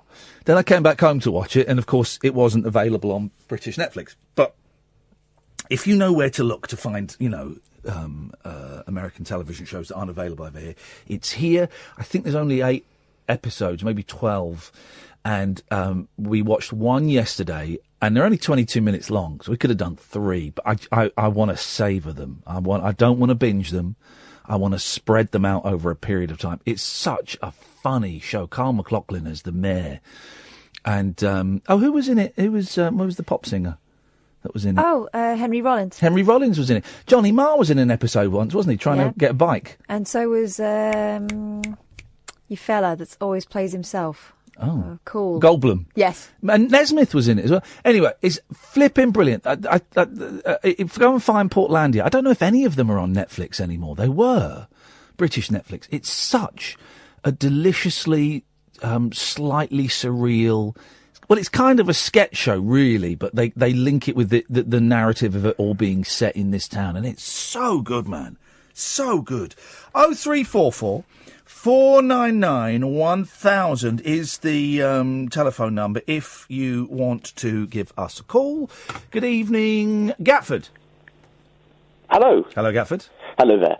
I had one of those teachers at school, the sort of like, look, that doesn't do discipline. It's sort of like instead, when one of us swore in class, instead of like, oh my goodness, overreaction. Yes.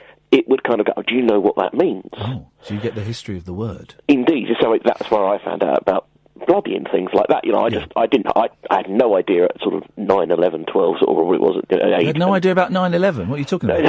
9, 10, 11. I missed a number out. Okay. And so he would do this, and then he would leave us with, I think he was only a supply teacher, and he would say, it doesn't matter what you say, it's how and to whom you say it. Well, that's incorrect. No, I know that now. So I would always think, because whenever someone would swear on television or in real life, I would think, well, that's terrible. Yes. Even if it was just like someone saying drat. What? Well, yeah, but he would like, oh, drat, or go to hell, it's sort of very... Because if I were to say to you what I really want to say to you... Yeah, I know, yeah. Well, I would get taken off of the air. And I'm still, by the way, still Ofcom free, guys. That last one didn't stick. Don't, because every time you do that... It was a close one. Yeah. It was the closest, and it didn't stick. In your face. In your face. Not fair on Kath, come on. Not fair on Kath. No. Okay. So I sort of spent sort of early teenage years, even quite sheltered, thinking it doesn't really matter. So as you say, there's that wonderful moment when... And I know what you mean about words sounding a certain way. Yes. There is that wonderful moment when you are released and free to use a swear word in any context. Yep. But it's great, but I don't like it when other people do it. I am offended myself. I don't swear religiously myself, but when I hear other people do it, it does make me go, ooh, don't do that. I tell you, here we go. Here's a phone in for you. And we'll give out the phone number. Things that other people do that disappoint you, right? And I'll tell you the thing that I can be getting on with people. I remember this happening at school. But I can be out now. I can be getting on with people. And I've just met, and they say, and we having a say, and they go, I'm just going to pop outside for a quick ciggy. And I think, oh, you're a smoker. And it really, it should, because I was a smoker for a long time, but I just think, oh, you're a smoker. I've gone off you a little bit. Oh, I had a little niggle with someone today. Yes. I was parked... It's not the old man you flipped the bird to. That was yesterday. I'm not sorry about that. Okay. Parked up in a space with no cars either side. Yes. And as I'm getting out to... I was letting my youngest get out the other side of the car. I was holding the car door for her. Someone pulls up in the car next to us. Yeah. And instead of waiting for us to get clear... Oh, no. She got out and she pushed past. And she was going... She actually did this. I'm quicker than you. I'm quicker than you. A grown woman? A grown woman. Hang on. So what? She drove her car into the space next to you? Yeah, so she parked up next to us. And normally, if there's someone standing there getting out of their car, you wait before you open your car door, don't you? Yeah. She got out, and she not only got out, but she also pushed past us as I'm trying to get my daughter out of the car, making me having to close my door onto my daughter's leg virtually. Oh, and also, in a sing-song voice, I'm quicker than you. I'm quicker than you. How old was she? Older than me. I would have slashed her tyres. I was staggered. That's outrageous. And then I was thinking afterwards, oh, chill out, Catherine, it's nothing. And then I was thinking, no, actually, it's bloody rude. Yeah. I've got a slight confession. It was you? No. Yesterday, I got into an argument. We've got, where I work, there's like a little gate, and you can't park in front of the gate. It's like, private property. Yeah. Various people do that because there's a row of shops. And some woman did it yesterday, and I knew it was like about 5 o'clock. So I know my colleagues are coming out of this gate any minute now. So I said, "Did you know this is not a parking space?" And she said, "Well, I'm not parking. I've got the engine on." Oh, legal technicality. I like it. So I said, "Well, that doesn't really matter because you've exited the car." Yeah. Oh. And I said, doesn't matter, so she obviously just left you. I said, you need to move your car. And then it was the whole, are you a traffic warden? What's this got to do with you? Blah, blah, blah. Then at the end of it, I slightly lost my temper and did tell her to go away in an unpolite way. Oh, God. And as I walked away, I had this overwhelming urge to go back and kick her wing mirror off. Oh. I really wanted to. It was lucky the bus came. Yeah. Because I really wanted to do it. Hang on a minute, please. Okay. What was this gate got to do with you? It's where I work. So it's my colleagues who have cars and drive. Okay, right. That's how they come out. Come in and out of there, right. And was anyone, were you expecting anyone to leave there? Yeah, I think I'd said goodbye to someone who said, I'm just going to the car park. And it's 5 o'clock, so there's people coming out of that car park. So it's home time. And where was this woman going? She went afterwards into one of the shops, so she wasn't just leaving. She was clearly not having. Oh, she's a dick. She's a dick. Yeah, she wasn't. She's a dick. Finding a parking spot. She was just leaving her car and causing a scene because she thought I would then go away, which I did. As she rushed away, did she say, "I'm quicker than you. I'm quicker than you"? Because it sounds very familiar. This woman is outrageous. Gary, thank you very much indeed. 0344 499 1000. Small things that shouldn't really bother you, but that other people do, and you go, "Oh, I've gone right off you." Yeah. Oh. She was going to the same school as me as well. Really? Yeah, her daughter had the same school bag with the school's name on it. And I did look at her a lot Was in she the saying playground. I'm quicker than you to you or to her daughter? Well, exactly. Was she saying it to her daughter? No, her daughter hadn't got out of the car yet. She was pushing past us and she was singing it to us. Was she not singing it to her daughter in the car? I'm quicker than you, I'm quicker than you. No. How do you know that? She was saying it to us. How do you know that? She looked me in the eye and said it. How do you know that? Because she was saying, I'm getting past. Did she say I'm getting past? She said, I'm quicker than you, I'm quicker than you. She was looking at me. You should have decked her. Well... And kicked her mirror in. I was just... You know, I'm quite lippy, but it was one of those moments where I was flabbergasted by just the outrageous cheek. But then I sort of watched her in the playground, and I think she's a bit of a scumbag. There we go. Excellent stuff. Good mumming there. Good evening. Good evening, Wasim. I didn't say anything to my daughter, so I am better than her. Good evening. You're better than her. You're better than her. Guess Wasim. Yeah, mate. How's it going? How's your head? A little bit sore, man. A little bit sore. You know, I can't believe Kasifa's actually making fun of you. That's just... I can't believe you're stirring, and it's only been, 30 seconds? Yeah, come on, man. Peace and love. Peace and love. I'm not stirring. Yeah, you are. Okay, people that annoy me. I mean, people who smoke in their car with the windows open fully. Yeah. You know when you're driving and someone's got the windows open and you smell the fumes coming out of the cars. Yeah. I don't mind if it's weed, but because weed's actually quite nice. Well, yeah, but if someone's driving smoking weed, that's another problem, isn't it? Yeah, but the thing is, for me, it's really nice because I get a nice smell coming towards me. Yeah, but you're driving behind a stoned person. Yeah, you wouldn't want to be driving behind someone who's smoking weed. No, I don't really mind, mate. Well, yeah, except that anything. How about if they were having a beer? Well, beer is a different thing because you can't drink and drive, can you? No, well, you can't drink and take drugs either. That's against the law, isn't it? Yes. Mate, you should see where I live. Everyone does it. No. You're having two different arguments there. Whether everyone does it or not is irrelevant. To drive and take drugs is also illegal. Yeah, obviously, I don't do it myself, but I know people who do it. Yeah. And it's illegal. I mean, I used to smoke weed back in the day. Yeah. Okay, that's great. I don't know why you're ignoring and sometimes denying the main thrust. It's only a bit of grass, mate. It's not a big deal. Yeah, but it's illegal. And also Sorry? I mean, when really rich people live in central London and, politicians, when they take coke and stuff. Right. No one says anything to them. That's illegal to do that while you're driving or to drive under the influence of cocaine. Yes, that's illegal. I'm speaking out about it now. Well, I don't know why you're trying to turn this into either a race thing or B, a class thing. It's not a race thing. Okay, then why are you trying to turn it? Why are you turning it into a class thing? I'm just talking about it, man. I'm just talking that whenever poor people do something, it's like headline news. No, were they whenever poor the then? rich do it. Were they poor? What about poor people who smoke with the windows open? Cigarettes? Well, cigarettes is just it's a disgusting habit, to be honest. No, but here's the thing. You're completely denying, and I don't understand why. People who take drugs, people who take any mood-altering substance before or while they're driving, it's illegal. Yeah, it is illegal, mate. And it's wrong. But the smell of weed, for me personally... Well, the smell of weed is... Okay, well, why don't you go and... go and buy some and have a little thing going in your house. Yeah. Or go and walk past... I wouldn't say what I do like. I do like Julia Hartley-Brewer's take on feminism. Sorry? I think Julia Hartley-Brewer, when she talks about feminism, that's good. This conversation is all over the place. You sure you're not high? I think the guy that you've been smelling in the car in front of you smoking the weed is actually you. You're so high, you think you're in the car behind. Mate, I don't do drugs and anything like that, I'm a good boy. I wouldn't say this very often. Maybe you should start doing drugs, because you're talking nonsense, man. I do do drugs. I'm on the drug of life. Thanks very much for calling. It's not working for you, mate. Were you just telling him to kill himself? No. Oh. Saying whatever that drug is, he wants to change it up. He called it the drug of life. Yeah. The drug of life. Man alive. Thank you, Wasim. Oh, for the first time in 2 hours, the switchboard is empty, which gives me a few minutes. We'll take some more calls, obviously, after midnight.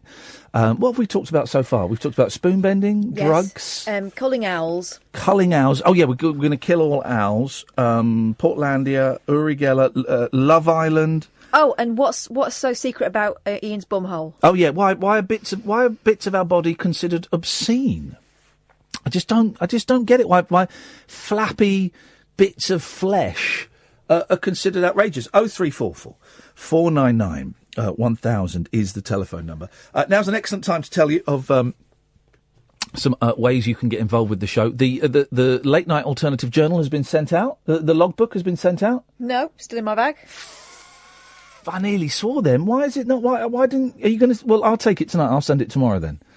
I'll send it. Well, you're going to send it today. I'm genuinely a bit pissed off because I thought you were going to send it. I was going to send it today, but then things happened. Oh, yeah, no, they're fair play. Then I got caught out by the red tops. All right, fair play. I'll let you off. You were being supportive to me, so I take back my... silly me. What a waste of time that was. Sorry to make you so cross. I take it back. I sucked it back down. It's been a really crappy day. OK, so that'll get sent out tomorrow. But if you want to come and see me and Katherine argue on stage in actual person instead of just arguing in the studio, you can do. We're in Manchester on July the 28th. We are in Edinburgh, I think, on Saturday the 1st of September. 30 tickets in a 240-seater venue. Glasgow, the Sunday the 2nd of September. 30 tickets in a venue that holds 170. And there's also Bath and there's also Brighton as well. If you want a full list of shows, go to iainlee.com/events or iainlee.com and click on events, and you'll see all of the events that we've got so far. And if you click on those links, you can go and buy the tickets. I think there's a handful left for Manchester. We stick around afterwards and have pictures and things like that done if you want to do that. There's absolutely hundreds, literally about 400 tickets left for the two Scottish shows. Literally about 400 tickets. So really... get them quick. Get them quick before we cancel it. This is the thing. And don't forget there are podcasts. You can go and get the Rabbit Hole podcast, which is a live show that me and Katherine do. You get that then. If you can get that on iTunes or Acast or your usual podcast provider. You type in Rabbit Hole, Iain Lee, Katherine Boyle. And there's also a best of that we release every day from this show. This is the Late Night Alternative with Iain Lee and Katherine Boyle on Talk Radio. The Late Night Alternative with Iain Lee on Talk Radio. We have ways of making you talk. Little fella, you're so tired, you can hardly lift your head. But you want to hear a story before you go to bed. So if you'll be quiet and listen patiently, I'll sing you a song that my mother sang to me. Little cowboy, put your saddle in the barn, tie your horse up tight so we'll know no harm. Put your hat and your guns beside you on the chair. Don't forget you got to say a little prayer. Little cowboy, you better hit the Sandman Trail or you'll be late for round the time, you know. If you wanna be a cowboy, you better rest a while. Little cowboy baby of the old corral. Little cowboy baby of the old corral. Oh yes. Don't forget, we've got Harry Nilsson will be joining us live on the phone from Los Angeles on Friday night. Harry Nilsson on this show. 0344 499 1000, the Late Night Alternative with Iain Lee. And what's your name? Katherine Boyle. That's the lad. We are here Mondays to Fridays, 10 o'clock at night until 1 o'clock. And then Paul Ross comes in and takes over. It's a phone-in show, unlike any other phone-in show, in that you can call in and talk about whatever you want. We've talked about God and about being disabled and watering tomatoes and massaging dogs and drugs and Uri Geller and spoon bending and the culling of that, all of those things. You're welcome to pick up the phone and call in about those things, or you can call in about something else. It can be a big news story, it can be a small news story, it can be something that's happened to you. 0344 499 1000. Cost you pennies, probably free. You'll speak to Sam, he'll take your name and number and call you straight back. 0344 499 1000. I'm getting the vibe that you want to say something. You leant forward. Well, no, I don't want to distract if you've got something more important to say, but I was going to try and give you some, I don't know, some, what's the word? Blowjobs? No! Well, sorry! Make you feel better. Okay. Not like that. About the owl thing. Let's do that in a second. Let's speak to Jamie, and then we'll have the owl thing. Thank you. Hello, Jamie. Hello there. Hello. What have you got for us? Hi there. Yeah, I was just listening. I'm not really happy with what you've been saying about cannabis. Okay. Don't see the problem with it at all. Okay. What? Sorry. What did I say was the problem with it? You call them druggies, I believe. Okay. I didn't. But go on. What was the specific? Yeah, you did. They've clearly been referring to people with druggies who smoke it. Okay. But I believe you smoke mostly drink 20 coffees a day. Sorry? Do you drink coffees? Right. Okay. Specifically, what did I say about weed that has upset you? Not about the people that use it, but about the drug itself. That you said that it's illegal. That you said that you're basically stop. We'll do it one at a time. You got plenty, Jamie. You got plenty of time in the world, and I think you'll need it. Okay. What was wrong with me saying it's illegal? Because you know it is illegal, so that's actually factually correct. Yeah. Okay, but my question. Next point. Why? Next point. That's a different question. That's a different question. That's my next question then. Why is it illegal? Well, I don't know why it's illegal, but it's illegal. What I'm saying is factually correct. Not really, though. Well, no, really. Literally, it is factually correct. I know, but if you're coming with facts, then surely you should know why. No, you don't have to with facts. You don't. That's what a fact is. You don't have to know why with facts. It's a fact. To me, it just seems a bit silly, to be honest. I just think you're picking on saying cannabis has never ever killed anyone. Oh, dude, I'm not doing the stoner phone-in, because go and phone LBC or BBC London. We don't do that here. But that's what you've just been talking about. No, we haven't. We've been talking about things that irritate you, and a guy said, Jesus, are you really that thick, dude? Right. The guy... I'm really that thick. My question to you is, why do you keep referring it as people that smoke are druggies? I don't think I did, but my question to you is, what have I said that's factually incorrect? I've said it's illegal, and it's illegal. Yeah, but that's not my argument. No, your argument was that I'd said... Your argument was that I had... You never let me get my argument. You just picked up on the first thing that I said and said, that's my argument. Yeah, I'm really sorry for picking up on the first thing that you said and pointing out that it's factually incorrect and flawed. I'm sorry for that. Let's start again, Jamie. But this time... just really focus on what you're saying, okay? And only say the things that you want me to pick up on. Try again. I don't really know what you're trying to get at. No, you don't, because you're thick. I'm thick. What do you mean I'm thick? What do you mean I'm thick? What do you mean I'm thick? I'll tell you why you're thick, because I've said let's start again. Dude, I'm not the one flying out. I'm not the one putting out facts and don't know the meanings behind them. Okay. You're half right. You're not putting out facts. I didn't think about it. At the end of the day, yeah, I've got to think about it because it wasn't English. At the end of the day, cannabis, there's nothing wrong. People smoke it. No, Jamie. I used to smoke a load of weed. Trust me, I used to love it, man. But what I've said is factually correct. It's illegal. Well, how can you argue with a fact? Now, if you want to take it on to a different thing of, but why is it illegal and should it be illegal? Well, that's a different thing. And do you know what? I genuinely couldn't care either way. I couldn't care. Yeah, it should probably be legal. There you go. It's done. So I don't understand why you've been taking calls and been having arguments if you agree with it. I've only been taking calls and having arguments with you. No, you had a person who called before. That's the reason why I called. Right. Well, you obviously weren't listening properly.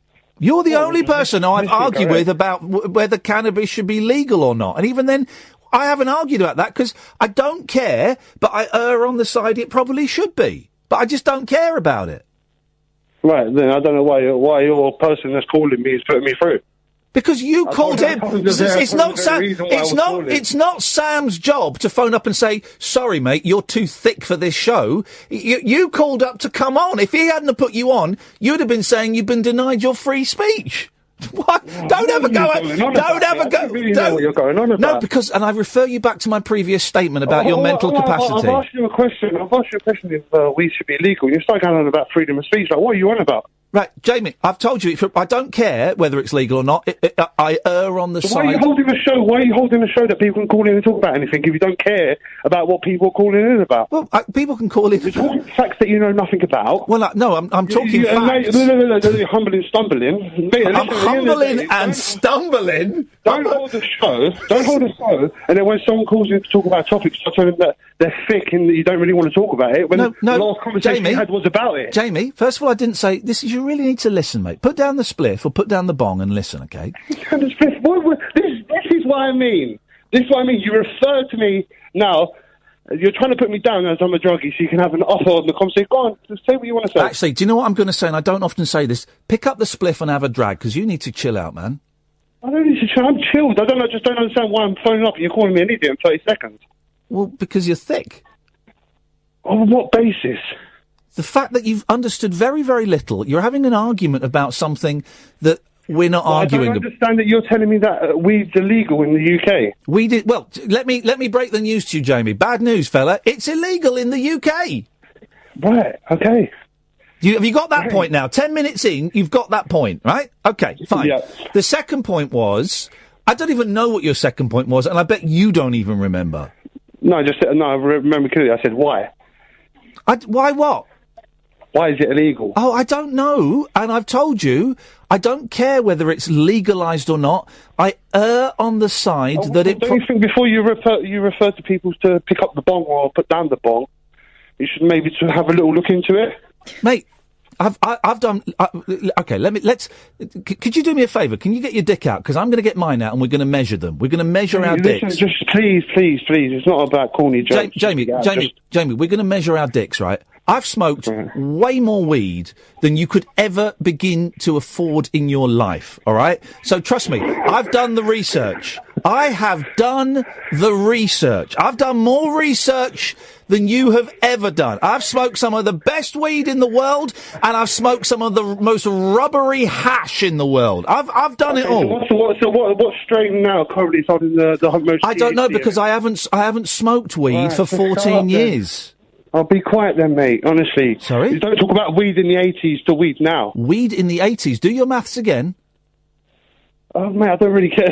No, well, hang on a minute. Why are you talking about something you don't really care about? We're going round in circles. No, you've just gone on and you just gave me literally, this is your life on your weed career. Yeah, exactly. I've done more research than you could ever hope to do, and I've reached my own conclusions. Which are? Well, I've told you them. You've just not listened. You don't want to listen. You don't want to listen, Jamie. Mate, at the end of the day, I just think it's pathetic. What is pathetic? The fact that you're an idiot, or the fact that you can't listen to my conversation? You sit there, you drink 20 coffees a day, you smoke 20 fags. I don't smoke. If you have a headache, you take painkillers. Jamie, you phoned up to have an argument with someone. It's a joke. I've not used the phrase. I've not. You can smoke 20. You can smoke 20. Jamie, the only thing you'll do is go to the fridge. Jamie, you take 20 ice. Hello, Jamie. Here's the thing. When I used to hang out with stoners, they weren't as rude as you. Now listen, can you remember what I said was my views on the legalisation of weed? Can you remember that? Try and focus in on it. But then I don't. Try and focus in on it, Jamie. You can do this, man. I've got faith in you. There's someone in there. Can you remember? I've said it 3 times at least. Can you remember what my views were on the legalisation of weed? Yes. Repeat. Repetez-vous, s'il vous plaît. That they should be legalised. That what? That it should be legalised. Yeah. That I don't care, but generally I think it should be legalised. So, why are you arguing with me about the legalisation of weed? I tend to agree with you, dude.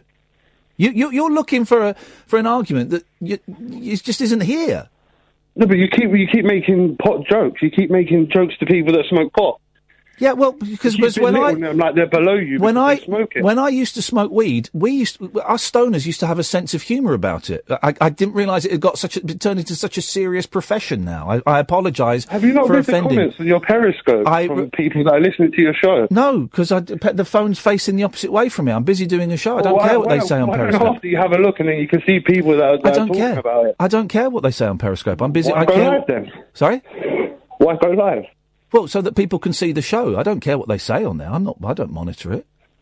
Well, okay. We're going off into a different direction. At the end of the day, what I'm saying to you, is before you start...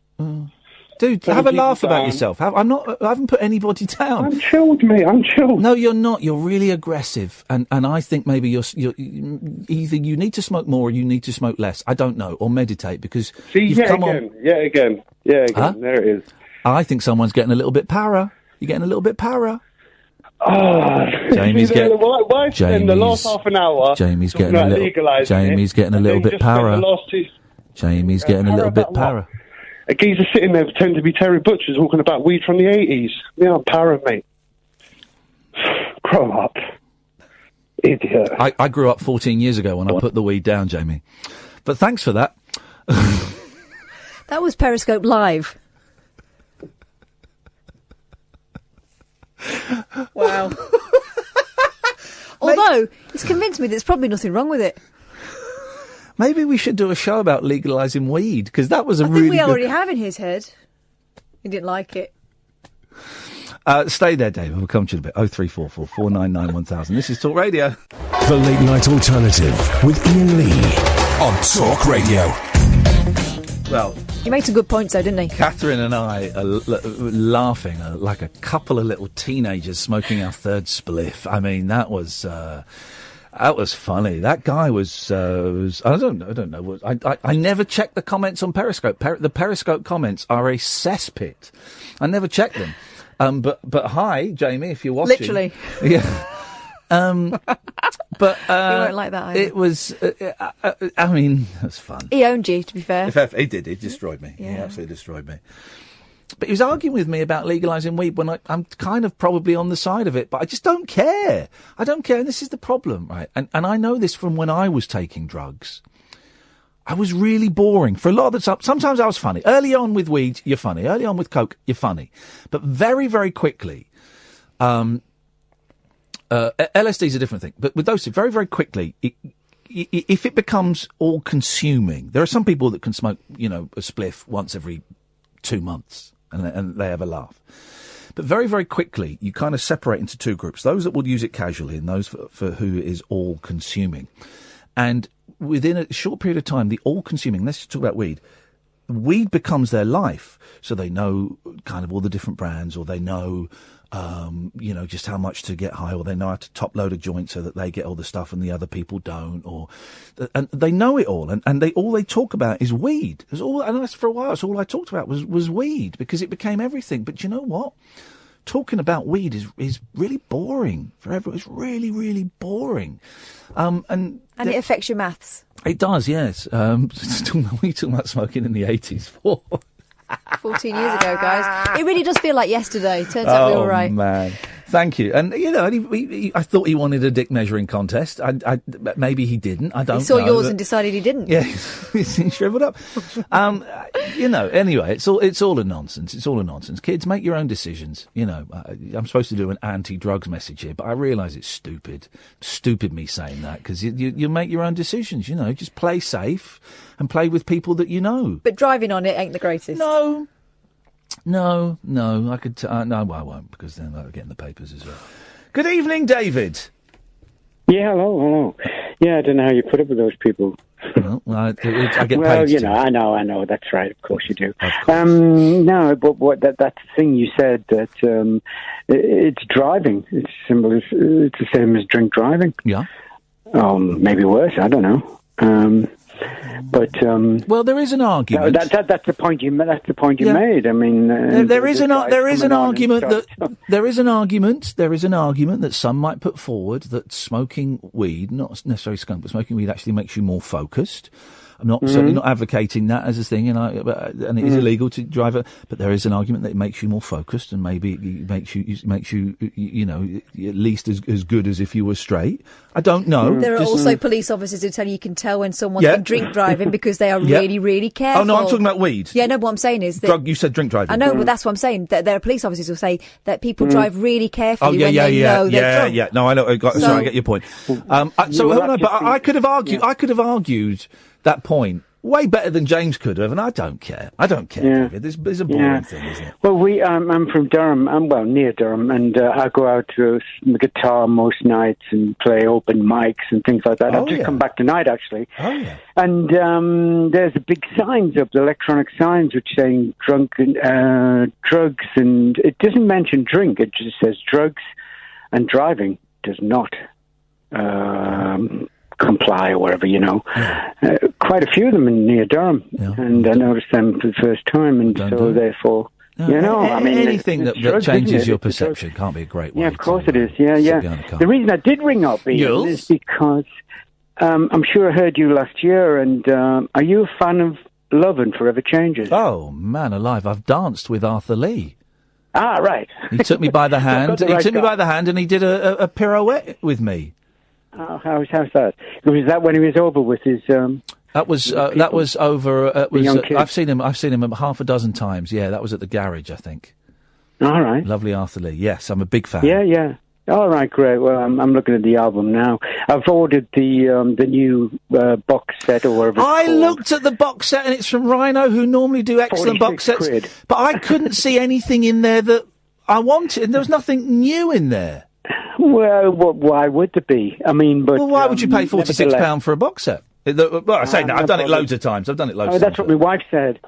Yeah, I've got so many different versions of that I'm probably going to sit out the box set, I think. All right, £46. It's all right, isn't it? Yeah, it's all right. Well, you can tape it for me. No, that was all really I wanted to say. Right. Let me know when it arrives.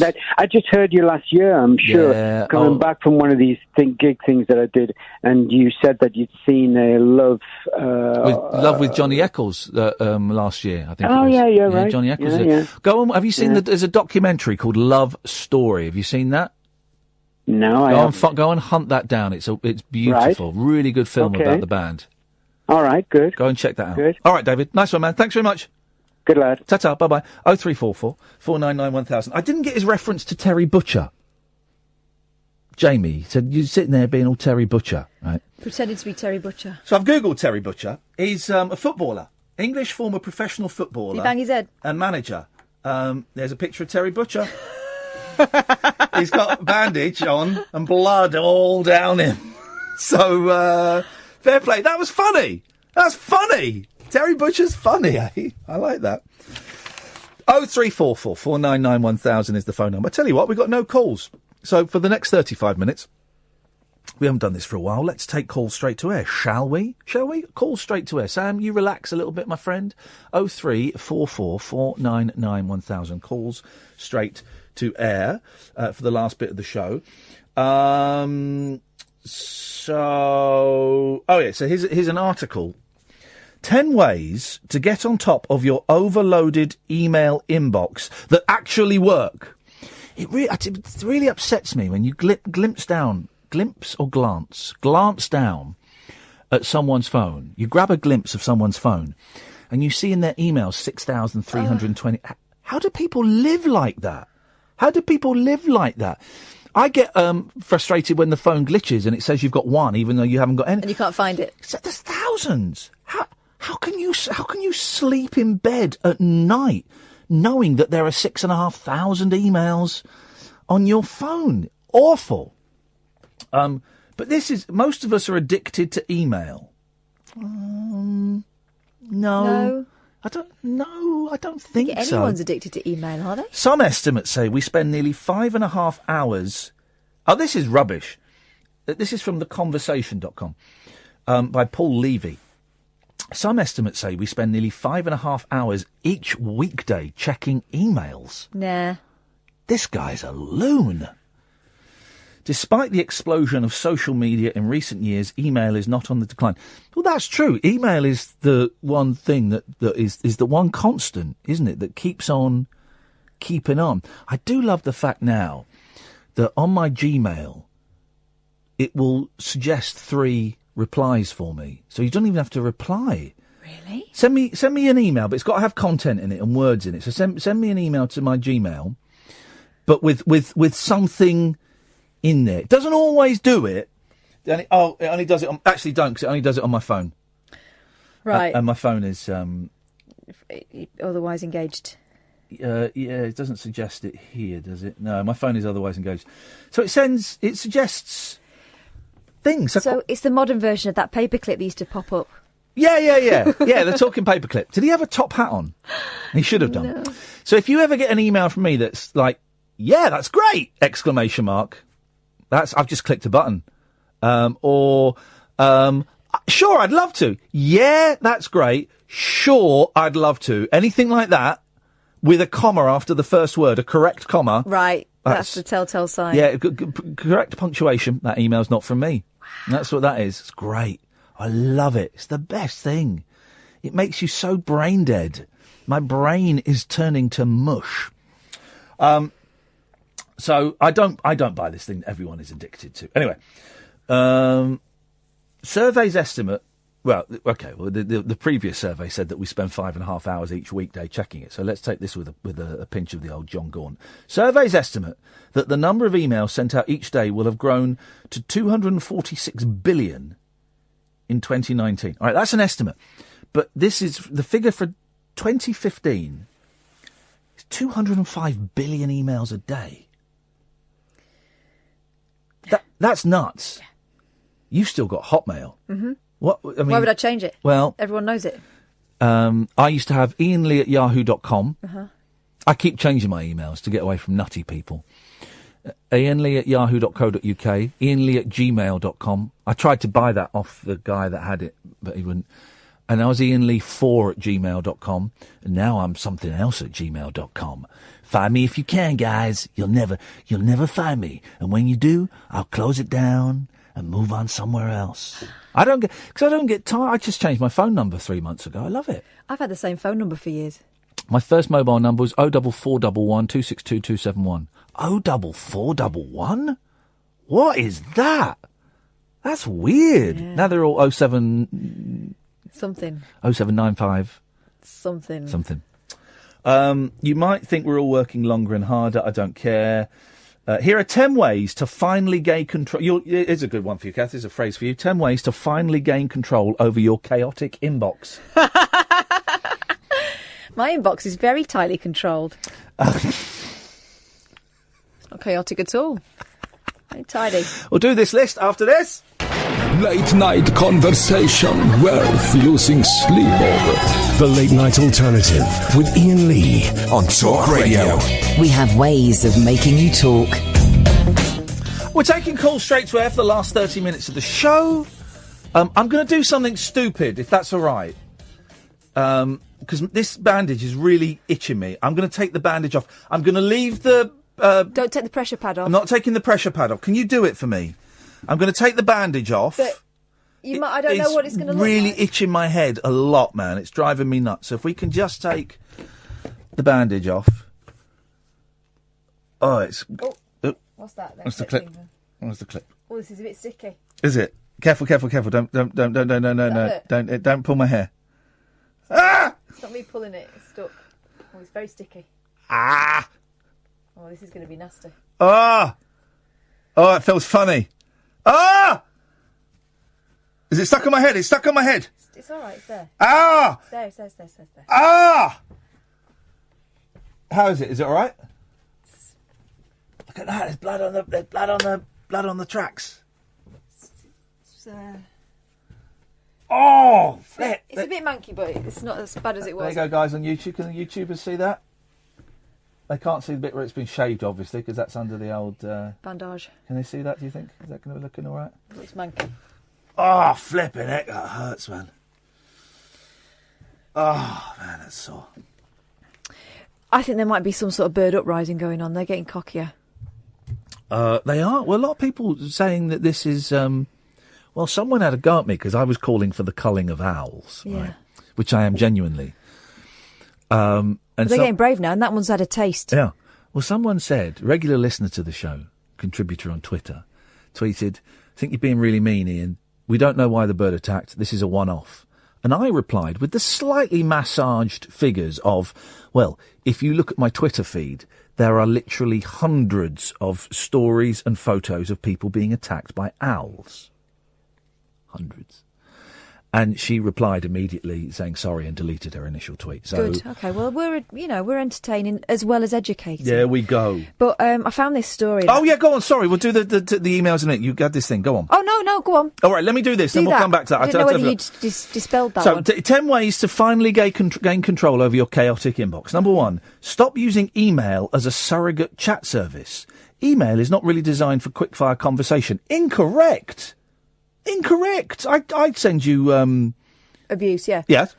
It's time-consuming to wade through threaded, elongated conversations. Use alternative, better-suited methods, and ideally resolve things face-to-face or phone. Hang on.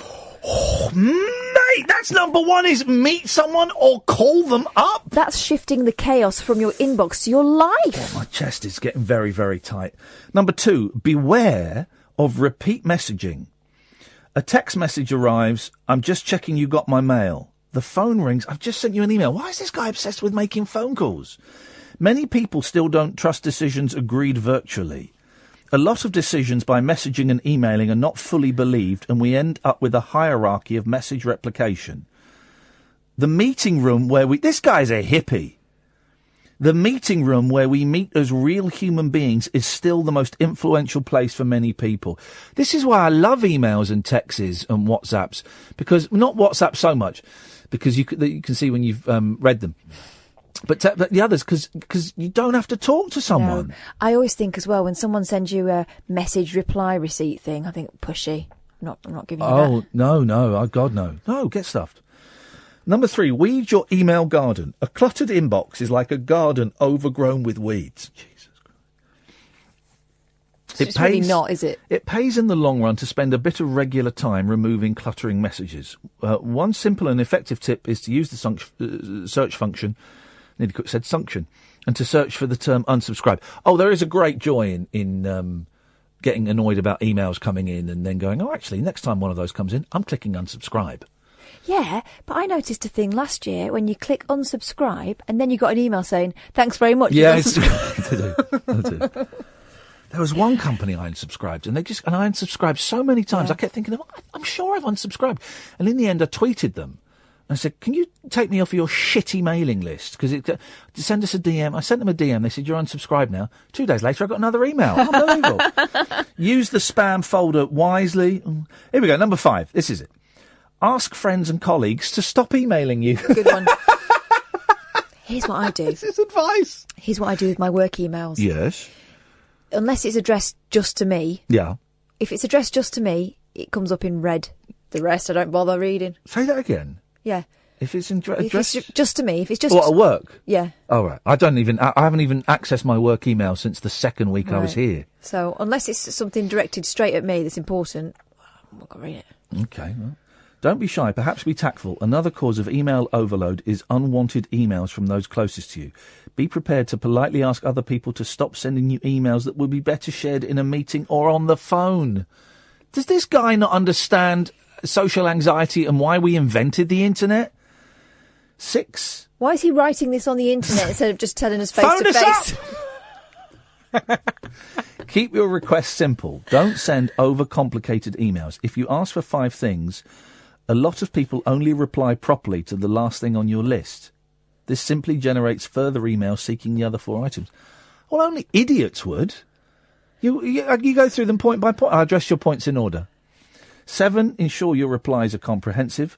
8, only check your email at set times. There is increasing evidence that we are more productive if we check and respond to emails a few times a day. It's a myth that we have to be in touch minute by minute. And if you must do that, email isn't the best method. What's the best method? A phone call. Thanks very much indeed. Number 9. Ways to keep your inbox tidy. Replicate your subject heading within the email body. You might think that writing something is a waste of effort. Not so with email. Write exactly what your email is seeking as a short summary, 15 words maximum, in your email subject line, and then end your email with the same sentence. What, like a thicko?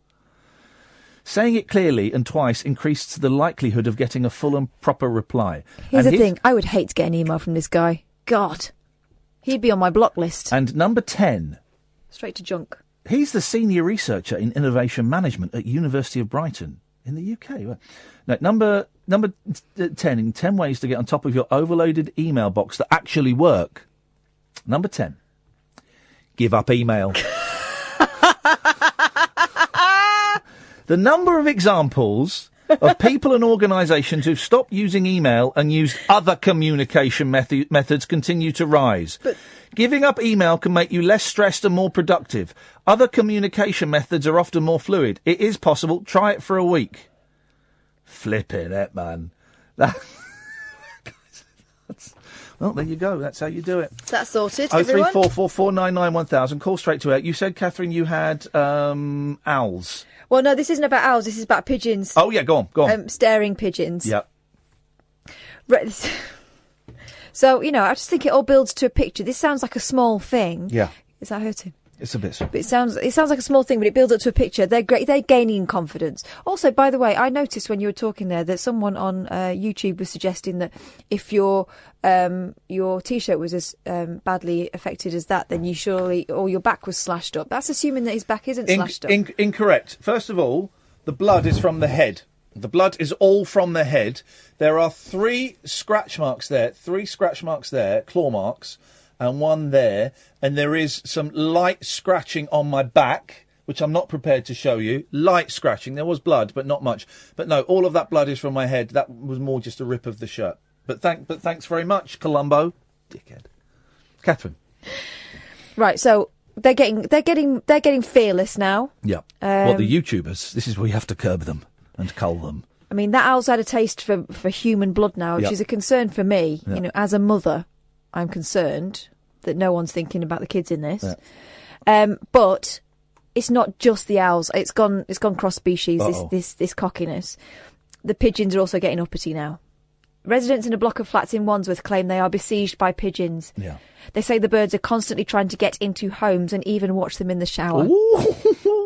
Situation so out of control they've stopped opening windows in case one gets in. Yeah.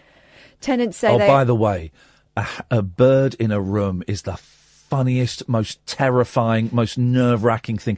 Everyone's like, oh, what do we do? There's a bird in the room. Oh, it's the best thing, man. It's the best. Tenants say they are haunted by the soft cooing of the arrogant birds. That reminds us of Justin Daly. It goes, and we had a bird impressionist on yesterday. It goes, toot, toot, toot, toot, toot. Here we go. This is by Keely Baker for Mail Online. Hello, Keely. So it must be true. Yes, sir. A group of young professionals, what we would have called in the 80s, Jamie, yuppies. Yuppies. 14 years ago in the 80s, we would have called them yuppies. Yuppies. A group of yuppies claim they are too scared to open the windows of their block of flats because they're being besieged by arrogant pigeons who stare at them when they shower. That is the best opening line to anything I've ever read, ever. Yeah. Dozens of the birds keep landing on the windowsills of the 4-storey building in Wandsworth, southwest London, which is split into 4 flats. And residents say the pigeons keep managing to find ways into the block. They're getting sentient. Wow. Well, there's a picture. Yeah. There's a pigeon looking through the window. The situation's become so bad that a sign has been affixed to the communal notice board. Oh, not for the pigeons. Warning the tenants not to open the windows. Oh, there's more. Pictures and videos show bewildered tenants battling to keep the persistent pigeons out of their homes. Yeah. The beady-eyed visitors are flocking to the building in scenes not unlike those in the Alfred Hitchcock horror film The Vertigo. Birds. The birds. Although they have yet to strike a human target, so nothing like the birds. Oh. One resident said, "We have no idea why they keep coming in. I don't know what's gone on in our building in the past, but these birds definitely have an uncanny interest in it." Probably some sort of pigeon graveyard underneath. I think. What makes things stranger is that you never see any other birds in the area, only the beady-eyed pigeons. Oh, a picture of a pigeon in the kitchen. Oh, look, there is. Look. But why is there a picture of an old lady? It's just come to look at that old lady. That's what it is. That's the Nana reincarnated. Neighbours say they are haunted by the soft cooing of the birds and claim they appear to squeeze through gaps in the window and prowl their homes, guys. Imagine the horror. A 24-year-old Court clerk even found one of the feathered creatures sitting on her hob this morning. I know what? Her hob. You don't want that. No. That's just rude. Wow. She said, I was woken up by this really loud cooing. She said... typing. It was so loud it woke me up, so I thought it was just another one of those grey gits sitting outside my window. That's not court language, is it? No. So I got up to make a cup of tea. As I walked into the kitchen, I couldn't believe my eyes. This massive fat pigeon was sat right in the middle of my hob. No, we're not body shaming pigeons, guys. Come on. I screamed and slammed the kitchen door, which woke up my housemates. I could see the bird eyeing me up through the glass panes in the door. Wow, hashtag me too. Wow. I took a picture and we stared at each other before my boyfriend came to shoo it out with a broom. There's another pigeon too that keeps sitting on the windowsill of our bathroom and stares at me when I'm in the shower. Gosh, it's really unnerving. If I hang a towel over the window, it just pecks the glass. I'm trying to get in. I'm terrified it's going to break in one day. A 27-year-old who did not wish to be named. Well, you wouldn't. The pigeons would track you down. Yeah. They're getting really bold at the moment. One nearly got in yesterday, but I managed to shoo it just in time. It's so hot, and it would be great to have the windows open. But the pigeons are keeping us cooped up in here. Ironic. In one video taken by the unnerved resident, another pigeon can be seen staring through the bathroom window. What is the point of birds? What is the point of birds? Spread seeds, don't they? He said, I noticed the pigeon in the video while I was brushing my teeth. It was probably there for a full minute in total. I know this sounds silly, but I found it really arrogant. Humans are supposed to be further up the food chain than pigeons, but I don't think this one knew that. That feathered freak had definitely been watching me in the shower. If it had lips, I bet it would have been licking them. I'm at the end of my tether. Well, they really have been banging on about this. This is, line one, what is the point of birds? Whittle, my old man's a dustman. Whittle. Okay. Hello? Yes, hello? Whittle. You want to do it again? Whittle and whittle and wibble again. Thank you very much indeed. Okay, what delightful fruitcake. Line two, what's the point of birds? No point. Thank you very much indeed. That's my question answered. Let's play some ads. The Late Night Alternative with Iain Lee on Talk Radio. We'll get you talking. So, I saw a tap dancer when I was in New York, and I thought, I'm going to surprise Katherine at the next Rabbit Hole show. I'm going to be wearing some shoes, and then I'm going to stand on a table and do some tap dancing. Well, the tap shoes... So I ordered some tap shoes. The tap shoes arrived today. Got an early surprise. The tap shoes arrived, but I think they might be a little bit... Just a little bit too small. Just on the ever so slightly teensy side. So I thought they were a bargain at 17 quid. Well, yes. But they're I'm tempted. I might keep them for my kids. But you see what I mean? Because you've got kids' ones there. They're not. The taps aren't loose, so they're not going to make a deliciously clacky sound. You can unscrew them. The back ones you can unscrew. Well, yeah, but you get different ones that you put on that've got like a little horseshoe underneath, and then that over the top. Mate, they don't even. I couldn't even fit my hand in them. I'm not going to keep them. They're going to get sent back to the. I mean, why would you bother selling shoes that small? It's just ridiculous. No one has feet that small. 034. Oh, they're just about to go to the call and they put the phone down. Oh well. Life happens. Some people don't like tap.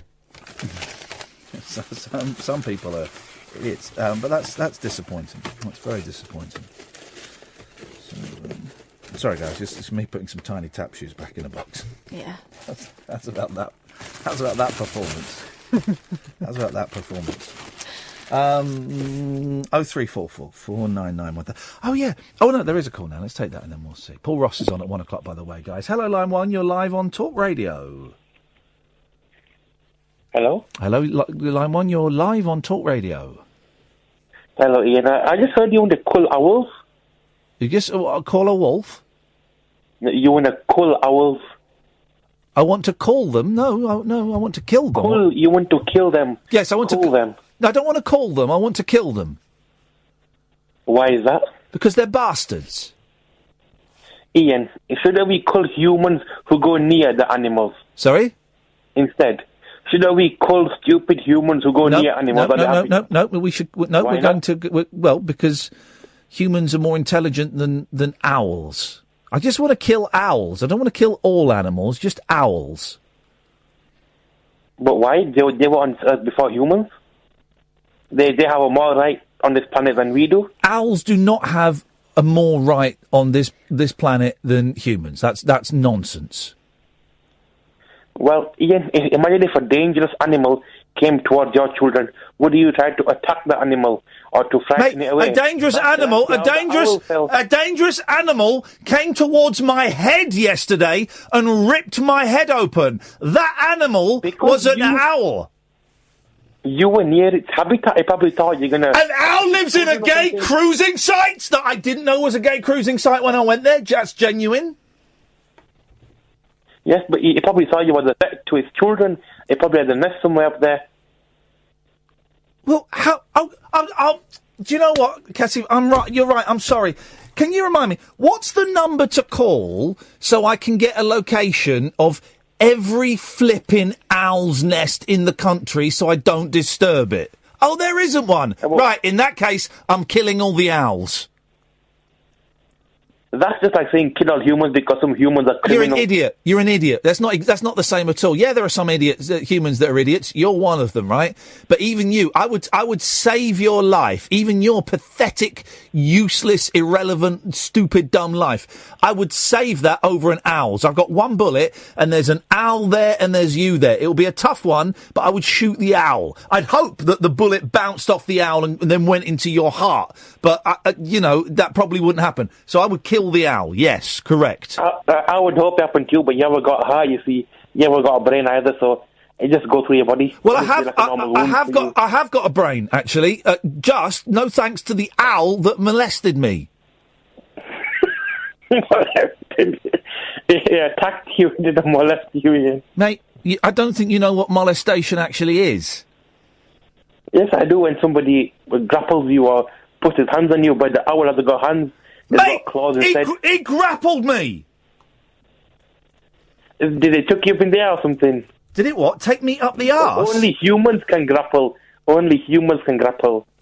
And animals with hands. Owl doesn't have hands, it's got claws. And molest means to pester or harass. I was harassed by that owl, and I don't find it particularly... Imagine your mum was harassed by an owl, and I laughed at that. That would make me cruel, wouldn't it? Well, it's between me and you, Ian. It's not between an owl or... No, hang on. You brought my kids into it, mate. So you brought family members into it, mate. I'm just following the trend that you've set, buddy. No, your mum is now getting molested by an owl, right? And I'm stood there laughing. Is that okay with you? Would you want me to get involved and kill the owl, or do you want me to laugh at her being molested by an owl? What would you like, Kasif? You were there. I'm there. I'm watching. Your mum has snuck into my barn, right? And it's okay, fine, all right. But then she's leaving. But as she leaves down, a barn owl swoops down and starts molesting her. What? There are two options, Cassie, if you tell me. Option one, I point and laugh at your mum being molested by a barn owl. Option two, I kill the owl. Was I there and laughing at you? Because you laughed at me, mate. No. You laughed at me, buddy. So what do you want me to do? Laugh at your mum being molested by an owl? Or do you want me to kill the owl? Which do you want? It's simple option. What you got to decide quick. Decide. Go, now.